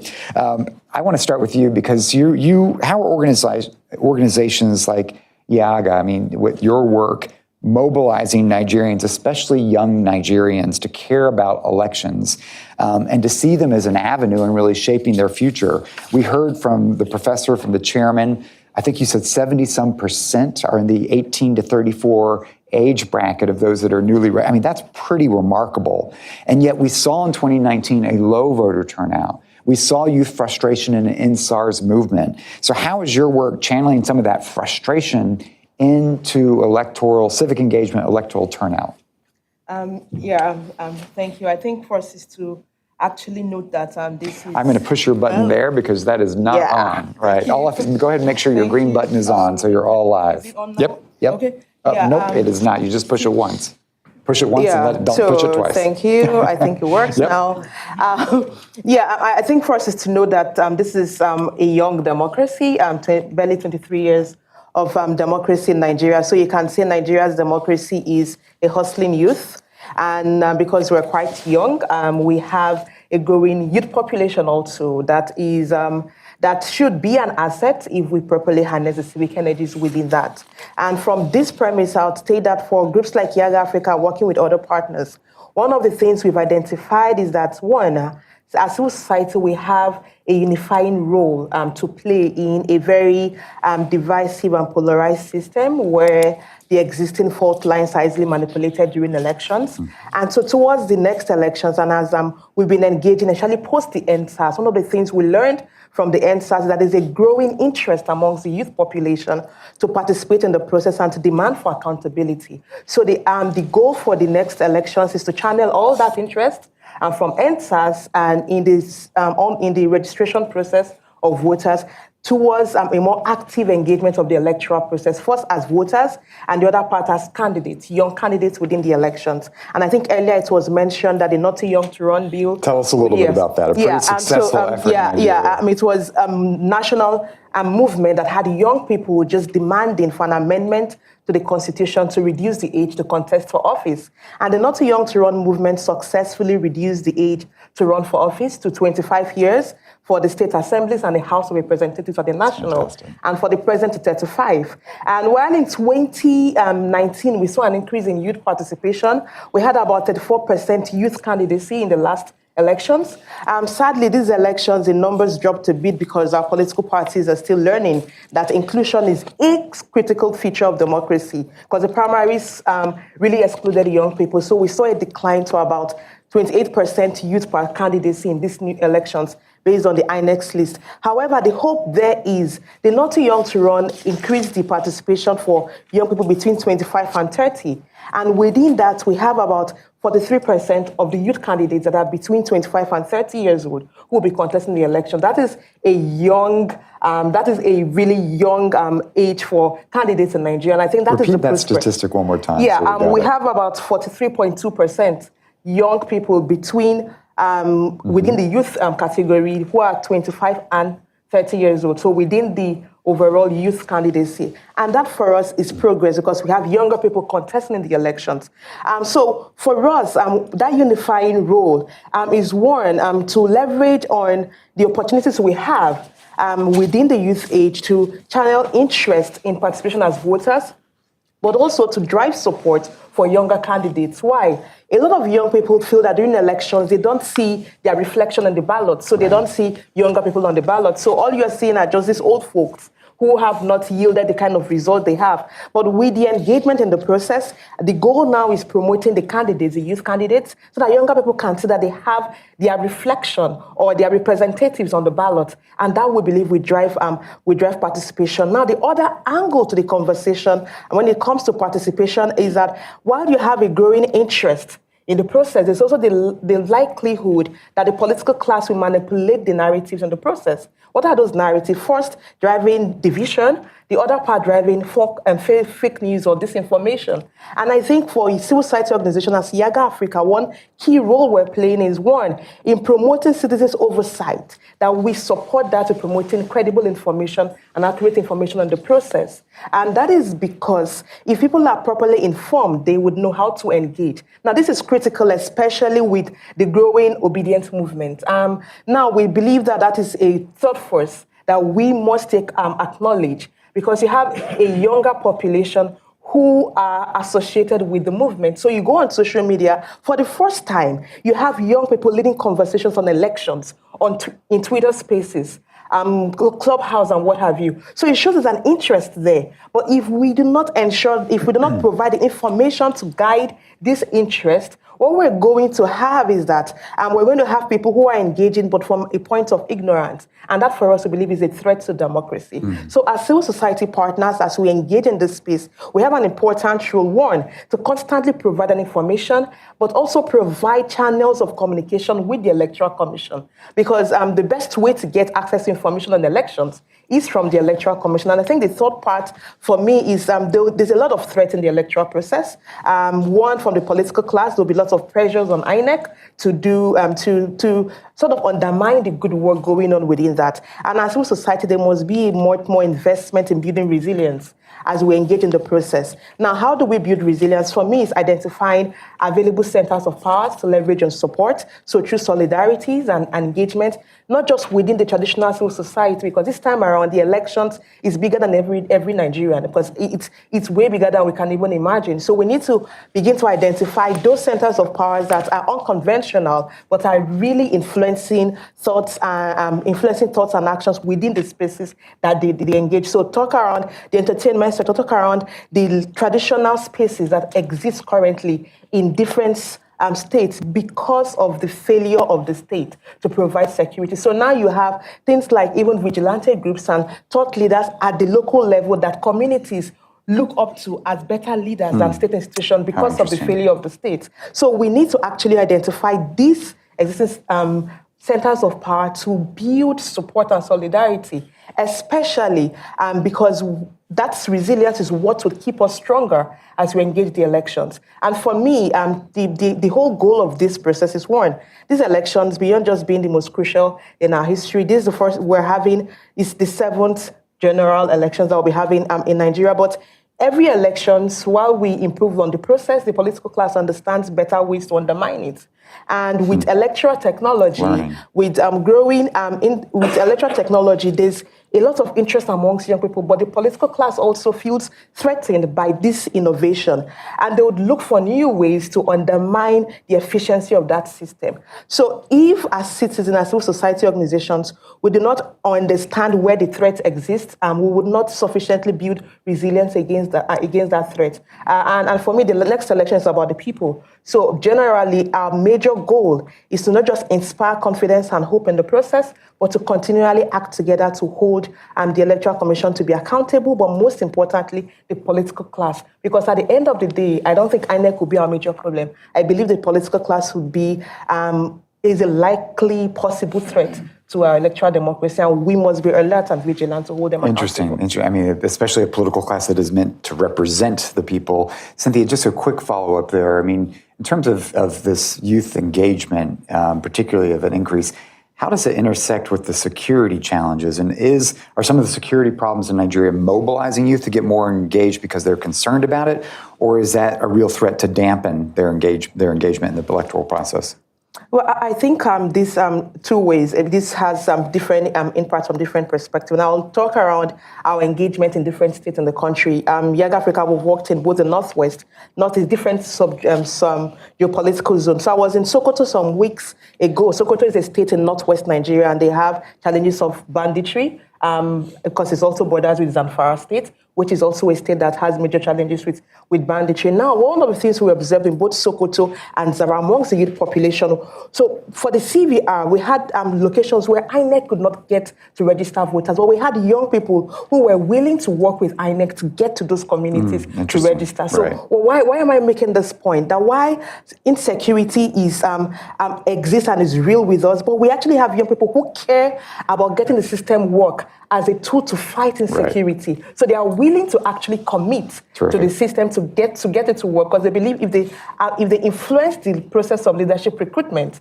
then they can easily solve the challenge of insecurity. And that is one of the things we're beginning to see, that there is that growing interest amongst young people to begin to lead that leadership role as youth vanguards of the electoral process. I like that. And I think that is something to hold on to. The youth vanguards of the electoral process. We'll come back. Bukola, I'm going to come back to you on this piece, but first let me bring you in, Abosede.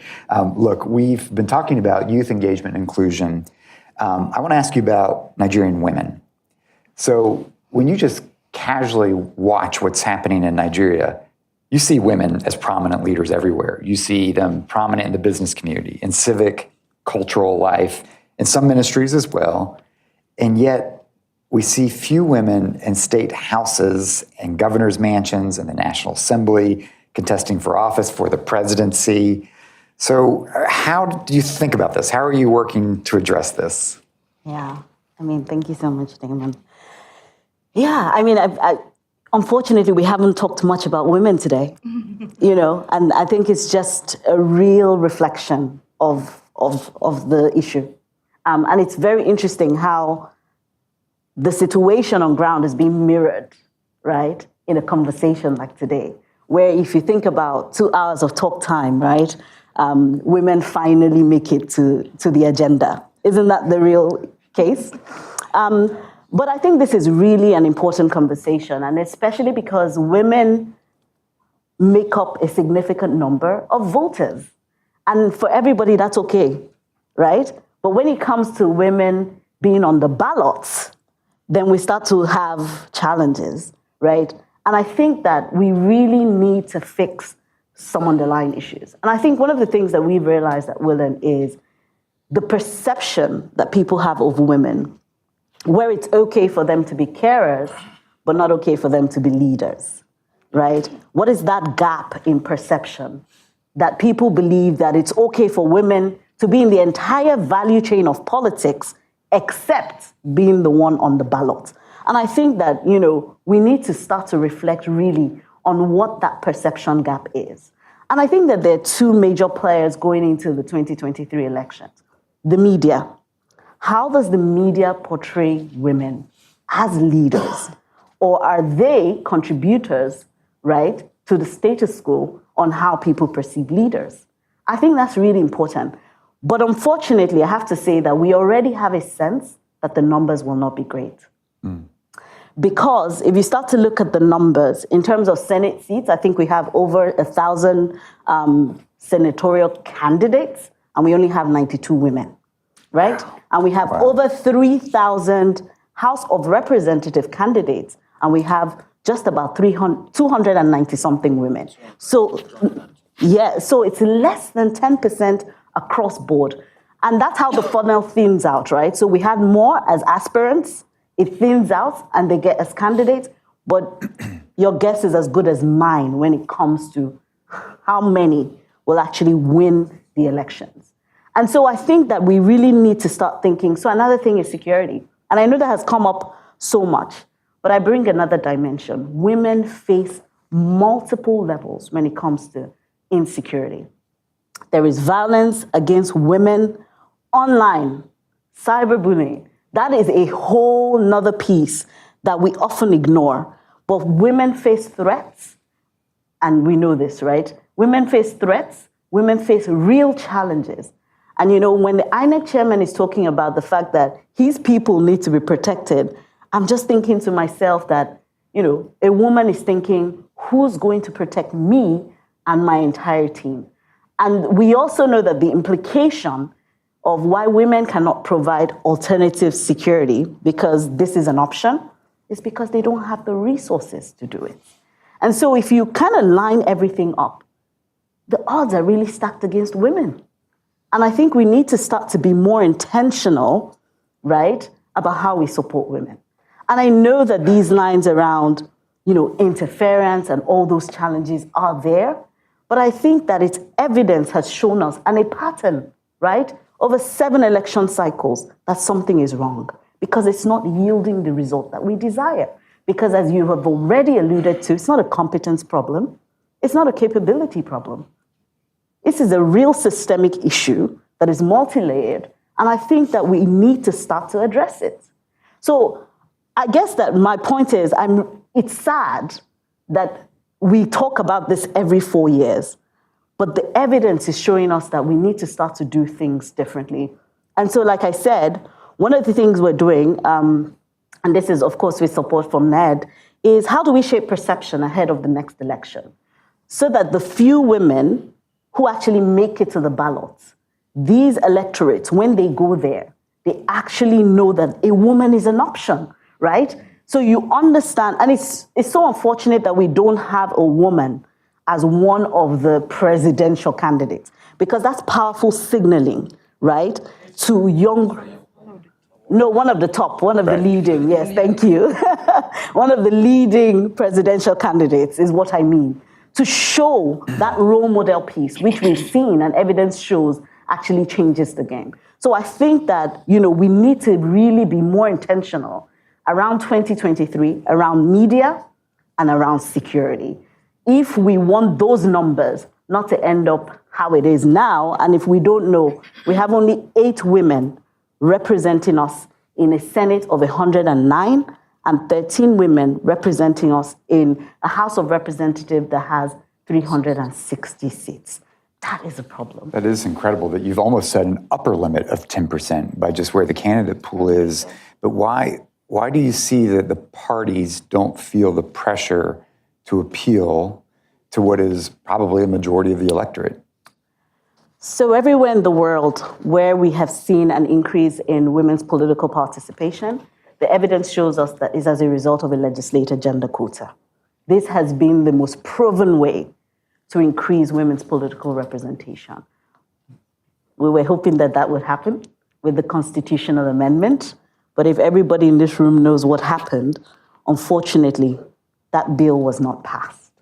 And I think that the parties, by the way, most of the leading parties have a gender quota in their constitution.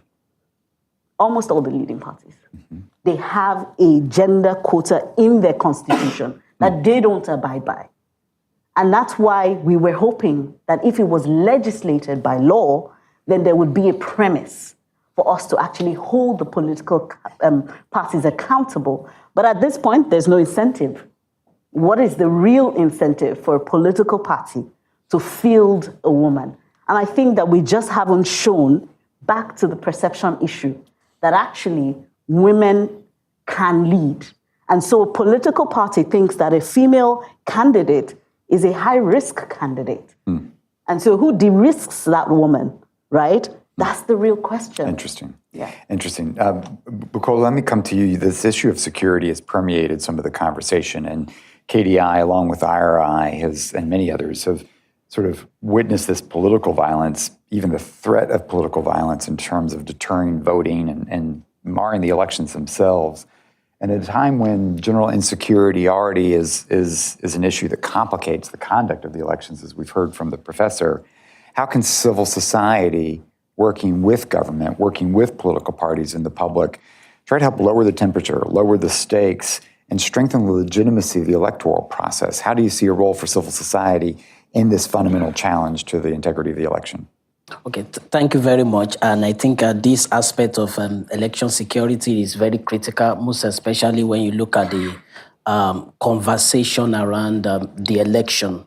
I keep saying that what we have been witnessing in the past 7th electoral cycle, or this is going to be the 6th electoral cycle, is that we've been witnessing electoral violence. You see electoral violence here and there, but now we are having a new dimension into it, that election is going to be conducted in an atmosphere of insecurity. So there are two different things. When you have peace and then you are conducting election, it's easy to now go and snatch the ballot paper. But this time around, how do we even conduct the election? So the issue of electoral violence might be secondary, but the issue of security is key. And that is one of the reasons we have to start looking at. Mr. Chairman talked about the aspect of probably looking at the Northwest and also looking at the Southeast. That is absolutely fantastic when you look at the data, when you look at what has been happening in those areas. Of course, we've been tracking the issue of electoral violence, and from January to September 9th, we've been able to track over 200 cases of electoral violence, and then we have it skyrocketed in May, and that is when you have most of the party primaries. So you have that skyrocketed in May. They're like, at least we've been able to see like about 84 of them in May. Now, this is now the issue. Now, out of that 84, you have 50% of them happen in the Southwest. 50% of the country. So this is key. And one of the reasons, again, we have to look at, again, is the youth participation. We've also seen that, look, at some point, political class also use the young people to foment trouble, to perpetrate this issue of electoral violence. At the same time, they are also victims too.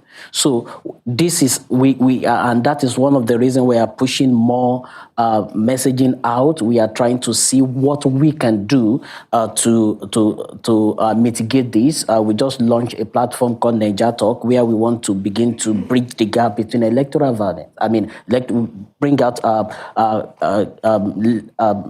cases and bring out instructions and lessons, education around electoral violence, where people need to look at this. Now, having said that, we also need to look at, and the whole engagement has to be holistic. For me, it has to be, we have to engage the government. For me, I have like a tripartite angle to it. We have to look at the government, we have to look at the political class, political party, and we have to look at the citizens themselves. So these are, and when I look at the government, we have to look at the security agencies, their willingness not to be partisan is key in curbing electoral violence. And we have seen from Edo election, and we have seen tremendous improvement in cases of electoral violence now, in curbing that, in mitigating that. Edo election, Ondo election, and then Ekiti, Oshun. And when you look at it, you see professionalism, you see neutrality of the security agencies. So when you have that, most times we have peaceful elections. And that is where I said the government has a role to play. And I'm glad about the ICES, Interagency Consultative Committee on Election Security. And for me, what we need to do is to see that we put them on their toes. They get data. I think they should not rely on their own data alone, because there is the bias of a single side of the story. You also need to get the data from the civil society. You also need to get data from the mapping we are doing, every other person are doing. For instance, I know IRI, we're going to work on this mapping of where we are going to be like a trigger of election violence. And we need to feed them with those data to be able to curb the issue of the electoral violence. Again, the political party, they have a lot to do when it comes to this, and that is key, because while I said we have close to about over 200 electoral violence cases between January and September. Now, one of the things we also discovered that about 80% of the perpetrators are political thugs.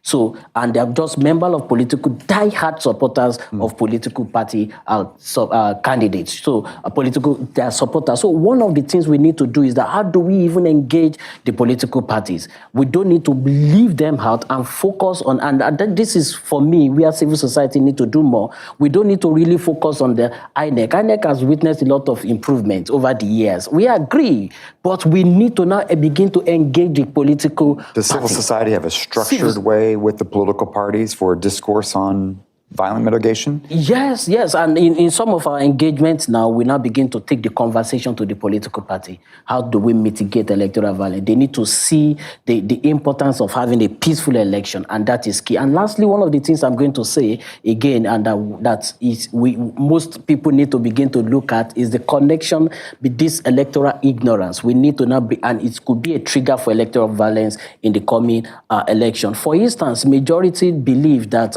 we are likely going to have a simple majority winning the election in 2023? It's not going to be. For instance, there is a constitutional provision that talks about 2/3 in the, maybe 25% in 2/3 of the state. Now, most of the movements Cynthia talked about, they are ignorant of that. So they may be thinking that for you to have a simple majority, you just be declared to win. And that is the ignorance. That is the issue around misinformation and disinformation. And it's critical because when you look at the three leading, I use the word leading now, in terms of perception to candidates, you find them spread across three geopolitical zones. There is one in the north, there is one in the southeast, there is one in the southwest. So what if everybody vote along ethnic line? What are we going to have? Are we going to have simple majority? So are we going to have that spread in that election? So we need to now begin to educate the people, and by that we can even mitigate the issue of electoral violence. And just a quick follow-up, have you seen the political parties take this issue seriously by designating, for example, someone who's really charged with being the partner on political violence mitigation? Are the parties taking their role as serious partners? Unfortunately, I've not seen that structure. That has not happened. We have not seen that. And I must say that in principle, they will say, look, they don't support political, violence. They don't support electoral violence. And but what we see on election day at times, their moves, their rhetorics in terms of campaigning, speeches they give, each speech, and at times, it doesn't really put that on. That does negates what they say in principle. And that is why, to some extent, we are supporting and we are excited about the issue of Electoral Offense Commission B. And we feel that, look, if most of these people, and I give you an example, in 2019 election, now we have over 1,446 electoral offenders in 2019 election, and up to today, we have not seen majority of them in court or in and out of court or answer to their question. So, and this is one of the things we also want to see. Accountability and impunity that concede continued violence. Let's turn to Shayun. And Shayun, oftentimes everybody wants to criticize the media and look to the media as the panacea and the answer. So we're constantly hearing about reports in democracies around the world, including here, about how the lack of information integrity can really undermine elections. So what strategies do you see media organizations taking in Nigeria to help support a democratic discourse that is meant to inform, engage citizenship? Is that sort of a naive question? I've also heard a little bit about how you in particular are really preparing to help ensure that the people have access to immediate information to help ensure the transparency and integrity of the vote itself. But share a little bit with us on that role. Thank you so much, Damon. Interestingly, I'm always usually where you're sitting, so well, I get to turn the cards on you. Yes. So I think the table is stunning, and I feel very uncomfortable right now because I'm unusually. Do I get to ask hard follow-ups?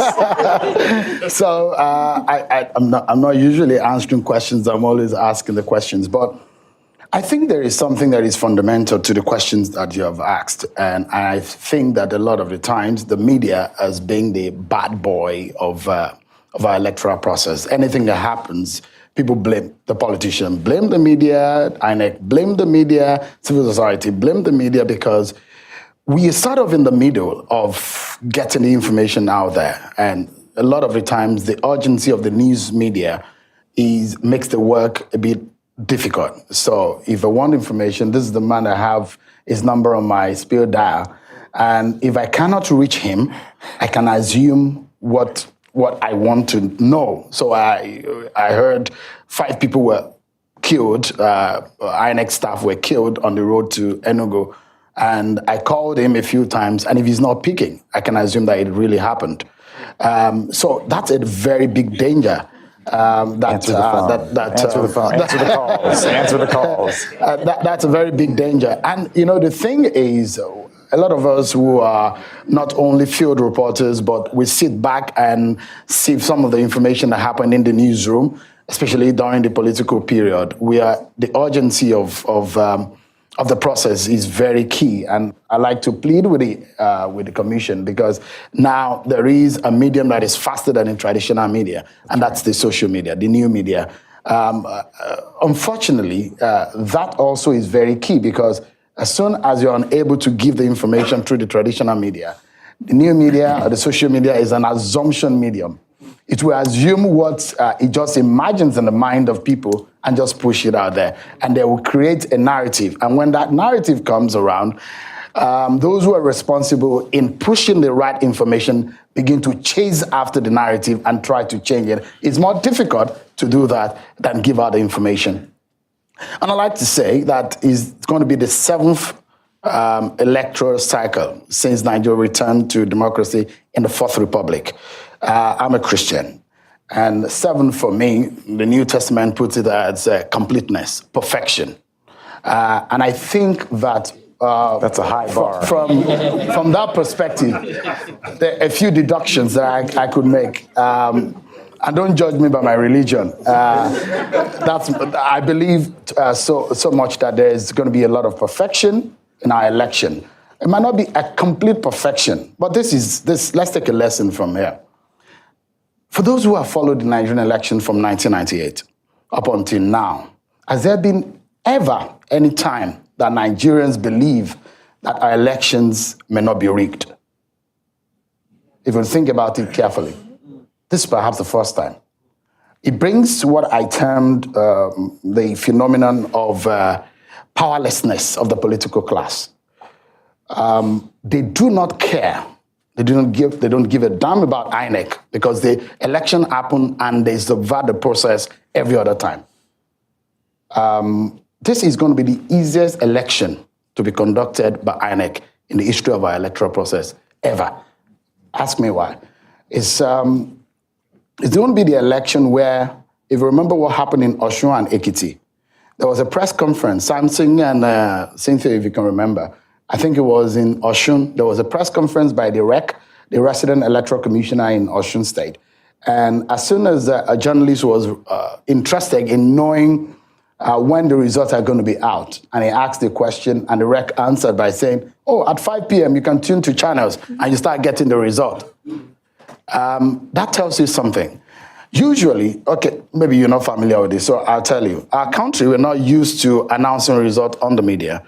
The INEC is responsible for announcing the result. In the US, the news medium, the networks are the ones responsible. You stay glued to your television to listen and hear the outcome of the election. For the first time in our history, in Osun and Ekiti, that tide turned.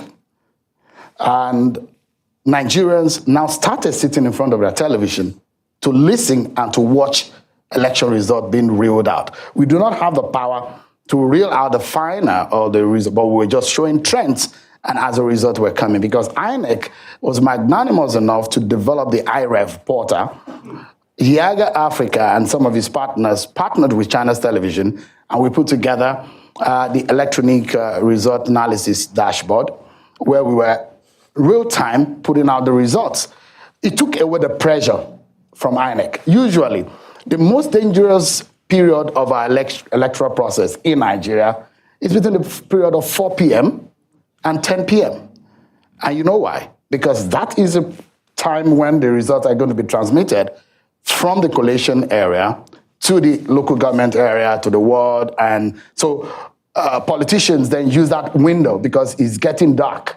That's when they snatch the ballot. That's where they snatch the result, rewrite the result, and put out the result they wanted. But now, I'm not sure INEC chairman is getting as much in Ekiti and Osun, as much report on how people are trying to change the result. Because nobody is interested, because the BVAS has done a big job by making the result transparent. And I dare say, the more transparent you get, the more peace that you have.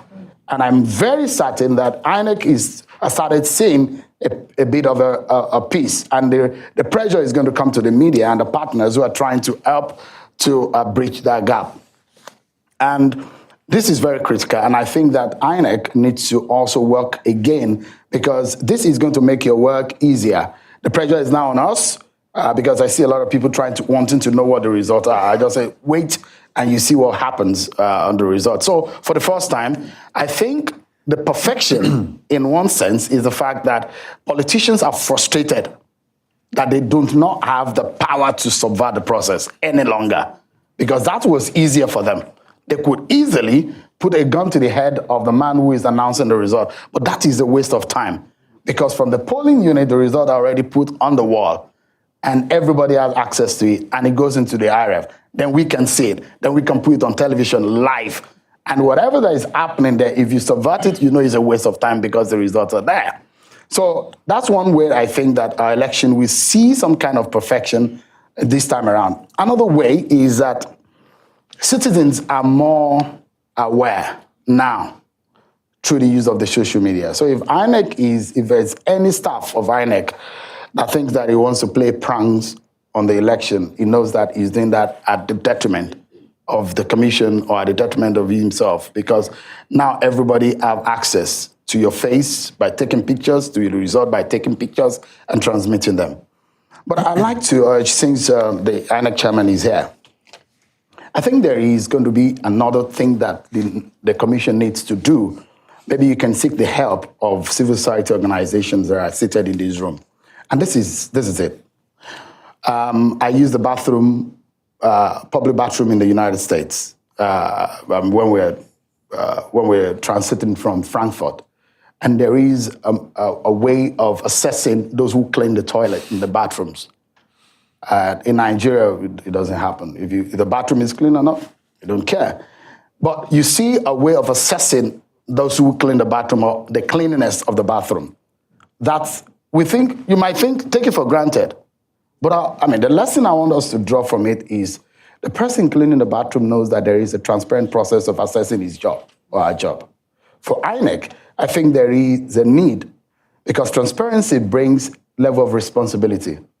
If there is a way through which people can assess and report incident of the behavior of your staff, and when a staff knows that I cannot misbehave because I will be reported, then there is going to be transparency, and that sense of responsibility will set in, which I think we can use applications to do that, mobile applications to do that, to assess and say, when did the results coming? When did the ballot open? When were you convenient with the way and manner the official carried out his duty?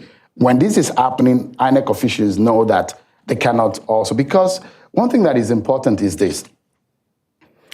Political class are frustrated that they may not be able to subvert. They will use INEC staff.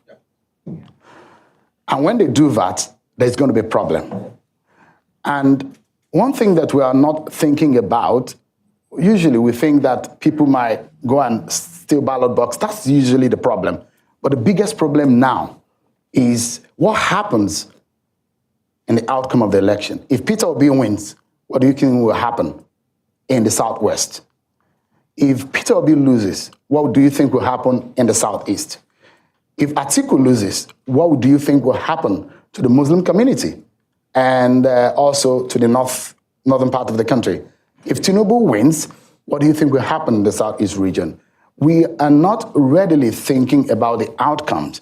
If you think about the outcomes carefully, I have noticed and perceived the manner in which the surge of the support for Peter Obi, for example, on the social media, and the consistent fight between the three major political parties now, Peter Obi party, Atiku's party, and Tinubu's party. There is a consistent violence that is going on social media, and that will go to the real life where people will start fighting. And they will tell you that one person has been killed in Lagos, and that will cause another ripple effect in Kano, and that may cause a fight in the Southeast region of the country. And I think for all of us right now in this room, beyond the conduct of the exercise, what I think is very critical for us to think about is outcome of the process, which for me, we might conduct a fantastic election, but when we have a divided country, of what benefit? The outcome of this election, wherever way it goes, there's going to be a ripple effect. There's going to be a huge response from the mass of Nigerians who are expecting. For the first time, we're seeing Nigerians in diaspora very interested, and they're willing to contribute money to support the process in Nigeria. Why that? Is because the pressure on the political class is more. They want to see a response, and that response, if it doesn't go their way, there will be a counter response. So Cheyenne has given us extraordinary optimism up front about the integrity of the election and yet concerns about the day after. I think that's a really important theme that we can pick up in the conversation. Given our timing, I'm going to hold off on the hard follow-up, although he needs it as a journalist, so I'm looking to the audience to do that. I'm going to start with this woman right here with the great smile on your face and then turn to this gentleman. Please introduce yourself and ask a question. My name is Amaka. And I don't think it's on. I'll just project. We need it on for the... My name is Amaka Anku. Got it. And I run the Africa practice at Eurasia Group. Thank you to everybody here. So I'm going to follow up on Sharon's point, and I think he's right. The way the media covers the election is going to have an impact on the perceptions of transparency and credibility and justice, right? And I think you're right that no matter who wins, there will be a section of the population who want to argue that the election was rigged, right? Let's be clear. Now, my question is, to follow up on the question I asked the chairman, the INEC chairman, how do you guys, if you guys are going to be collating the results that will be on the IRF platform and other media channels are collating and people are starting from different places to collate, I mean, are you going to try to coordinate amongst the media to have a plan so that there is a, I guess, systemic, everybody starts collating from the South, everybody starts collating from the North, because I'm just worried that we're going to have the same kind of situation as we had in Kenya, where people are collating different things and you come up with different results. And then, of course, some people will say, see, I told you, they've rigged the election.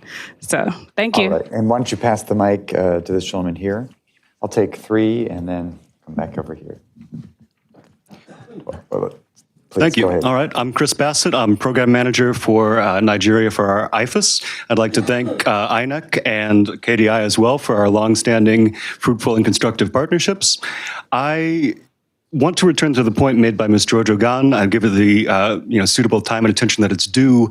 To reinforce your point, Nigeria is 182nd out of 186 legislatures in the world in terms of women's representation.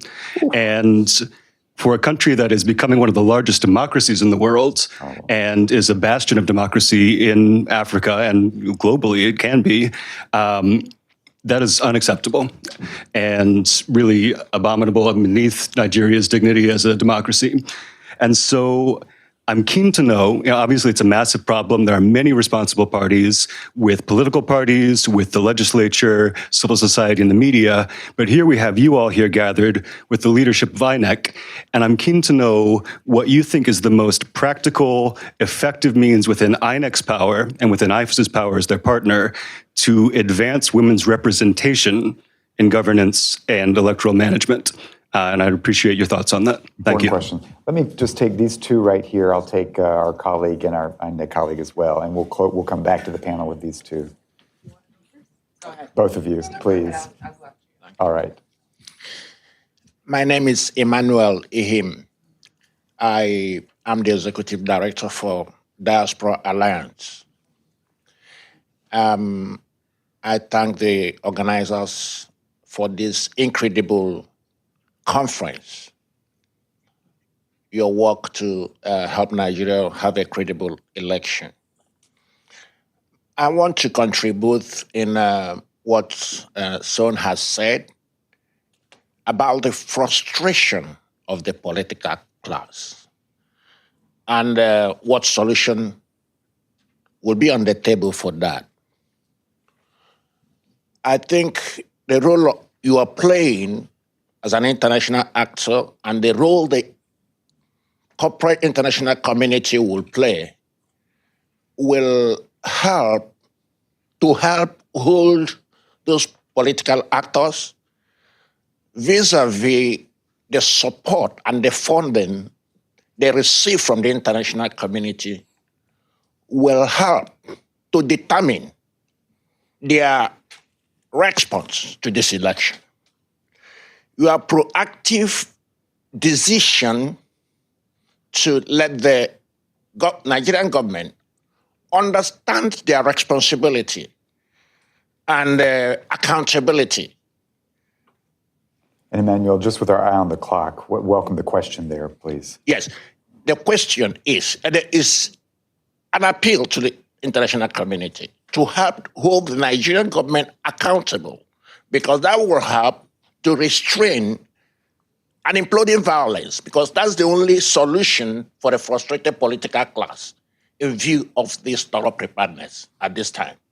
Thank you. So how much does Nigerian civil society versus international community hold accountable? And please to my colleague. Okay. Hi, good morning, everyone. My name is Chinea Mondeanumihe.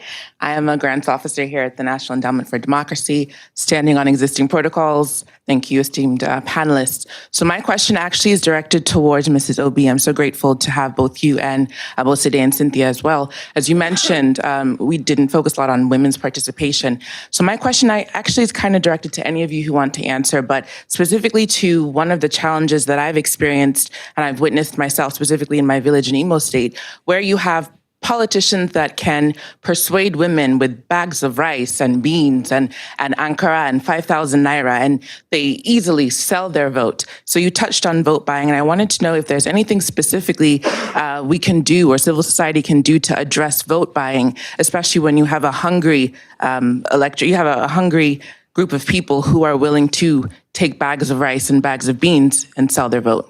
Terrific question. And I love that we've got a strong team Nigeria here at the endowment. So thank you for doing that. All right. There are many, many questions, but with our on the clock, I'm going to come back to the panel. Do not feel like you have to answer each person's question. Pick the one most relevant to you. So do you want to start, Cynthia, and we'll go in the order we began. Okay, so perhaps I'll... You've turned your mic off, I can tell. Yeah. So maybe Abosede, okay, you got it. Okay, yeah, I could start with the gender question. And there was a question on results that was asked. That's because we also... No, yours, Abosede. Okay, and that's because we're also working with channel. So for the gender question, issues around vote buying, honestly, it's going to take a longer period of time to really curb the culture of vote buying because of the growing level of poverty in the land. But I just want to say, first, it's not gender specific. There's a lot of everyone who feels that they can sell their vote end up selling the vote. However, we've seen a change in the engagement in Ekiti and Osun. We have a lot more citizens' consciousness. And one of the things we're believing is a sign of hope is with increasing youth engagement or participation in the process, there is a less likelihood for this new class of voters to sell their votes. And for us, if we increase turnout, we can influence the outcome of the elections, which is why there's a lot around getting younger people informed to engage the process, and even women. We had communities in Anambra in 2021 elections where the women in the communities actually built a solidarity and said no, that they wouldn't sell their votes to those who came with monies to buy their votes. So if we have that positive example from these women in the rural community in Anambra, that was a video that went viral on social media, just showing that consciousness that is beyond just selling your vote. You need to become more active to hold the system to account by participating and voting. So for us, there's a lot around voter education going on, but the part on voter education is just to get that consciousness, especially for the new class of voters. The other part is on the part of enforcement of the law, because we also believe that if we begin to arrest those who come to buy votes and prosecute them, it will also deter that occurrence, that level of impunity. So, and strengthening that enforcement arm of the law to ensure that we deter that act. The other question on result, I think Amaka asked the question. For Yiaga Africa, I'm working with channels and other partners to project the result. The goal is, one, to work with the INEX result portal. So you're projecting what is uploaded on the result portal, but we're also acting within strict principles and guidelines based on our legal framework when it comes to elections results and management. So there is that level of understanding within the partners on the level of responsibility required from that. But one thing I wanted to also mention is Yiaga Africa will be deploying the parallel vote tabulation, the PVT. And one of the things the PVT does, beyond just being a tool for conflict mitigation, is also inspire confidence in the process, which is why after INEC announces the result, we have the data to verify whether the results reflect the outcome of the election. So working with channels, there is that joint collaboration with both the PVT process and the ERAD. But for both processes, we're not announcing the results. We're just projecting and promoting transparency of the results process. There's a question on women candidacy. Abosede is going to take that Abosede one can on, respond so to that. thank you. Awesome. Thank you very much. So, what can we do? Practical steps. I think 3 key things. The first one, and this will be in partnership with INEC, who has a responsibility as well to also do voter education. I think we need to be more intentional, and that's the thing with women's issues. If it was not on the table today, we could have all left and not talked about it. So it has to be intentional. So that's the first thing. So how do we work with INEC to actually educate voters about the importance of women as leaders? So that's one piece. I think the second thing is visibility. How do we make these women who are running more visible, right? Do we know who they are? Where have they come from? What are they running for? And I think closely linked to that is getting gender disaggregated data of election results. Because I think we need to start to put in front of people before it happens the fact that this is really bad, right? So imagine if we had an opportunity to show that these number of candidates ran for this particular office, there was maybe one woman, and this is how she fared. Because I think we can collect a lot of intelligence, right, on who's voting and why are they voting, right? And that can inform how we solve for that. And I think the final one will be security. How can we work with ISIS, I think it's called? How can we really advocate with them to see women, right, as a totally different stakeholder within this process? Again, I will challenge that ISIS committee and say, how many women are there?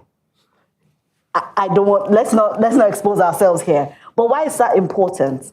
Because a woman will then tell you what her real challenges are and what she fears for. Because I will tell you, the stories we heard from the 2019 elections, I cannot repeat here. From rape, to, I mean, it's just ridiculous. So I think that within that committee, we need to ensure that there are women at that table contributing to how we protect women. Terrific, thank you. Bukola, you want to pick up on day after as well? Yes, I think briefly, I want to also, my greatest concern is not even the violence before the election. My greatest concern is going to be the post-election violence. And that is one of the things we are not really looking at. As she mentioned a few of it, what is going to be the disposition of the OB if they lose, even if they have the majority vote, and then we have to do maybe they don't have the spread. How do we manage that? How do we manage the perception of the West around Tinubu axis? And I understand what Emeka said the other time about people, because there is this perception that for instance, in Lagos, the perception is that, they did not allow the people, most especially from the eastern part of the country, to have access to their PVC. So how do we manage this? Post-election violence is key. And again, one of the things we also need to look at again is the aspect of the electoral justice. And we oftentimes we don't talk about that. And with IFES, we monitored and observed the Election Petition Tribunal in 2019. We are going to do it again. And recently we had a research, and then we released, one of the things we got from that research is that about 54% of the respondents did not really have confidence in the judiciary around that election. For instance, in Nigeria, you see people that, you see a governor that they call Supreme Court governor.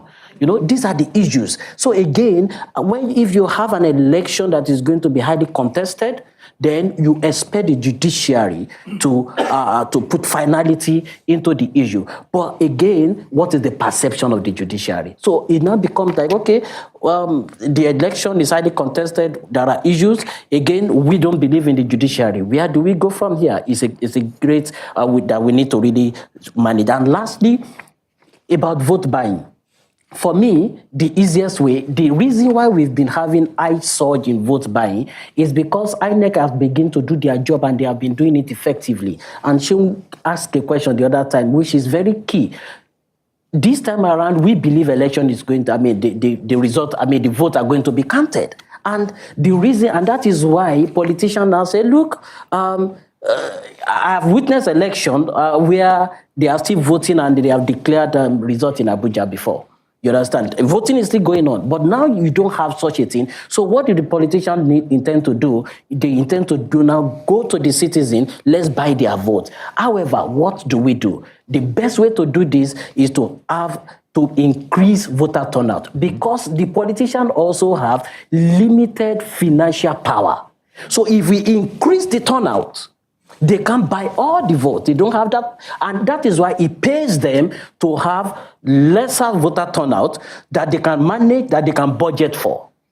But when you, for instance, just imagine if we have 50% of the 95 million voters coming out, where do they have that financial power from? And that is one of the reasons where we need to focus on. And that is with Beavers now, violence is coming to the polling unit, not at the collation center again. And that is one of the things that we want to do. So we need to now make sure that we work with INEC, we work with all the stakeholders, increase the voter turnout, and then we decrease the vote buying. Shane, you will sympathize as a moderator as we've run past the witching hour for lunch. So you are going to bring us home with a tight response here. You are starting something new as well with publishing these results, giving all the polling stations. Do you think this new effort to be able to publish what's coming out in real time, you'll have enough of that set up? But feel free to bring us home with closing out with the other questions. In 10 seconds, we're running out of time. That's right. That's right. That's right. Don't touch it. No. Just touch it once and never touch it again. It's already out of time. It's on. Okay. All right. Okay. Thank you so much. I don't know why this is haunting me right now. I do this in Nigeria. I don't know why this is coming after me in the United States. Quickly, I'd like to speak on what the question you raised. And it is a concern, actually, not a question, which I think Yiaga Africa and INEC need to also think about.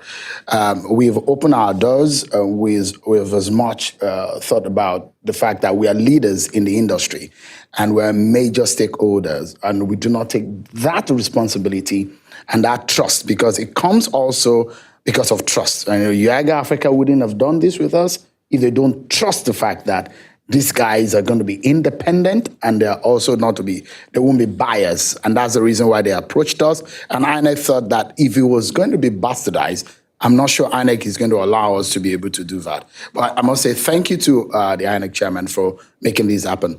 And the intervention that we need to make now is, it's difficult to give into leadership. There is a big political competition in America in the media. There is the left and the right media. And I must say that your media has played a very, very divisive and a very, very difficult job, because American media is a role model to the rest of the world. Unfortunately, you are doing a bad job when it comes to your politics, because you have a media that supports this party, another media organization that supports the other party, and people think that's how it's supposed to operate. And so when you raise it, I am one of the most senior political journalists in the country, and when we raise these issues, they say, oh, look at Fox supports this, CNN supports. That's not the right thing to do. And most of the media around the world are also copying that, which is a bad precedent that America's laid. But the question is, going into the 2023 election, we are open. As much as Yiaga Africa allows, we're free to even give our feed out to any other media organization. What we are unable to do is to leave the process to those who we think can subvert it, because the trust then will be lost. But we, as much as possible, have gone through the rigor of making this happen. You will not understand how much this takes, the effort, the manpower it takes to be able to put the results together and then turn it into what you can see on television. It's a lot of work, a lot of money that goes into it. But I think we need to sit down again and think about what happened in Kenya and how it's not going to play out in Nigeria, how we can have a unison and a working purpose with other media organizations so that we can have a more transparent and a peaceful 2023 election. Thank you so much. I know we are just scratching the surface. This is a consequential election. It's going to matter. Professor Yakubu began by saying that, yes, there's technology, there's process, there's all of this, but you said that people are at the center of elections getting it right. It's about the voters, it's about the people, but it's about the people that help do that. And so we've had here today some remarkable people who are going to help ensure that you get this right. It's really impressive. It's awesome to have you here. At the National Endowment for Democracy, our philosophy behind our work is about relationships of trust. It's about people. And it's about humility, as you pointed out, the American media scene. It's about humility. This isn't our election. This isn't our struggle. It's yours. It's your struggle. It's your election. What do we need to do? How can we help you in your own effort? And this is yours to determine.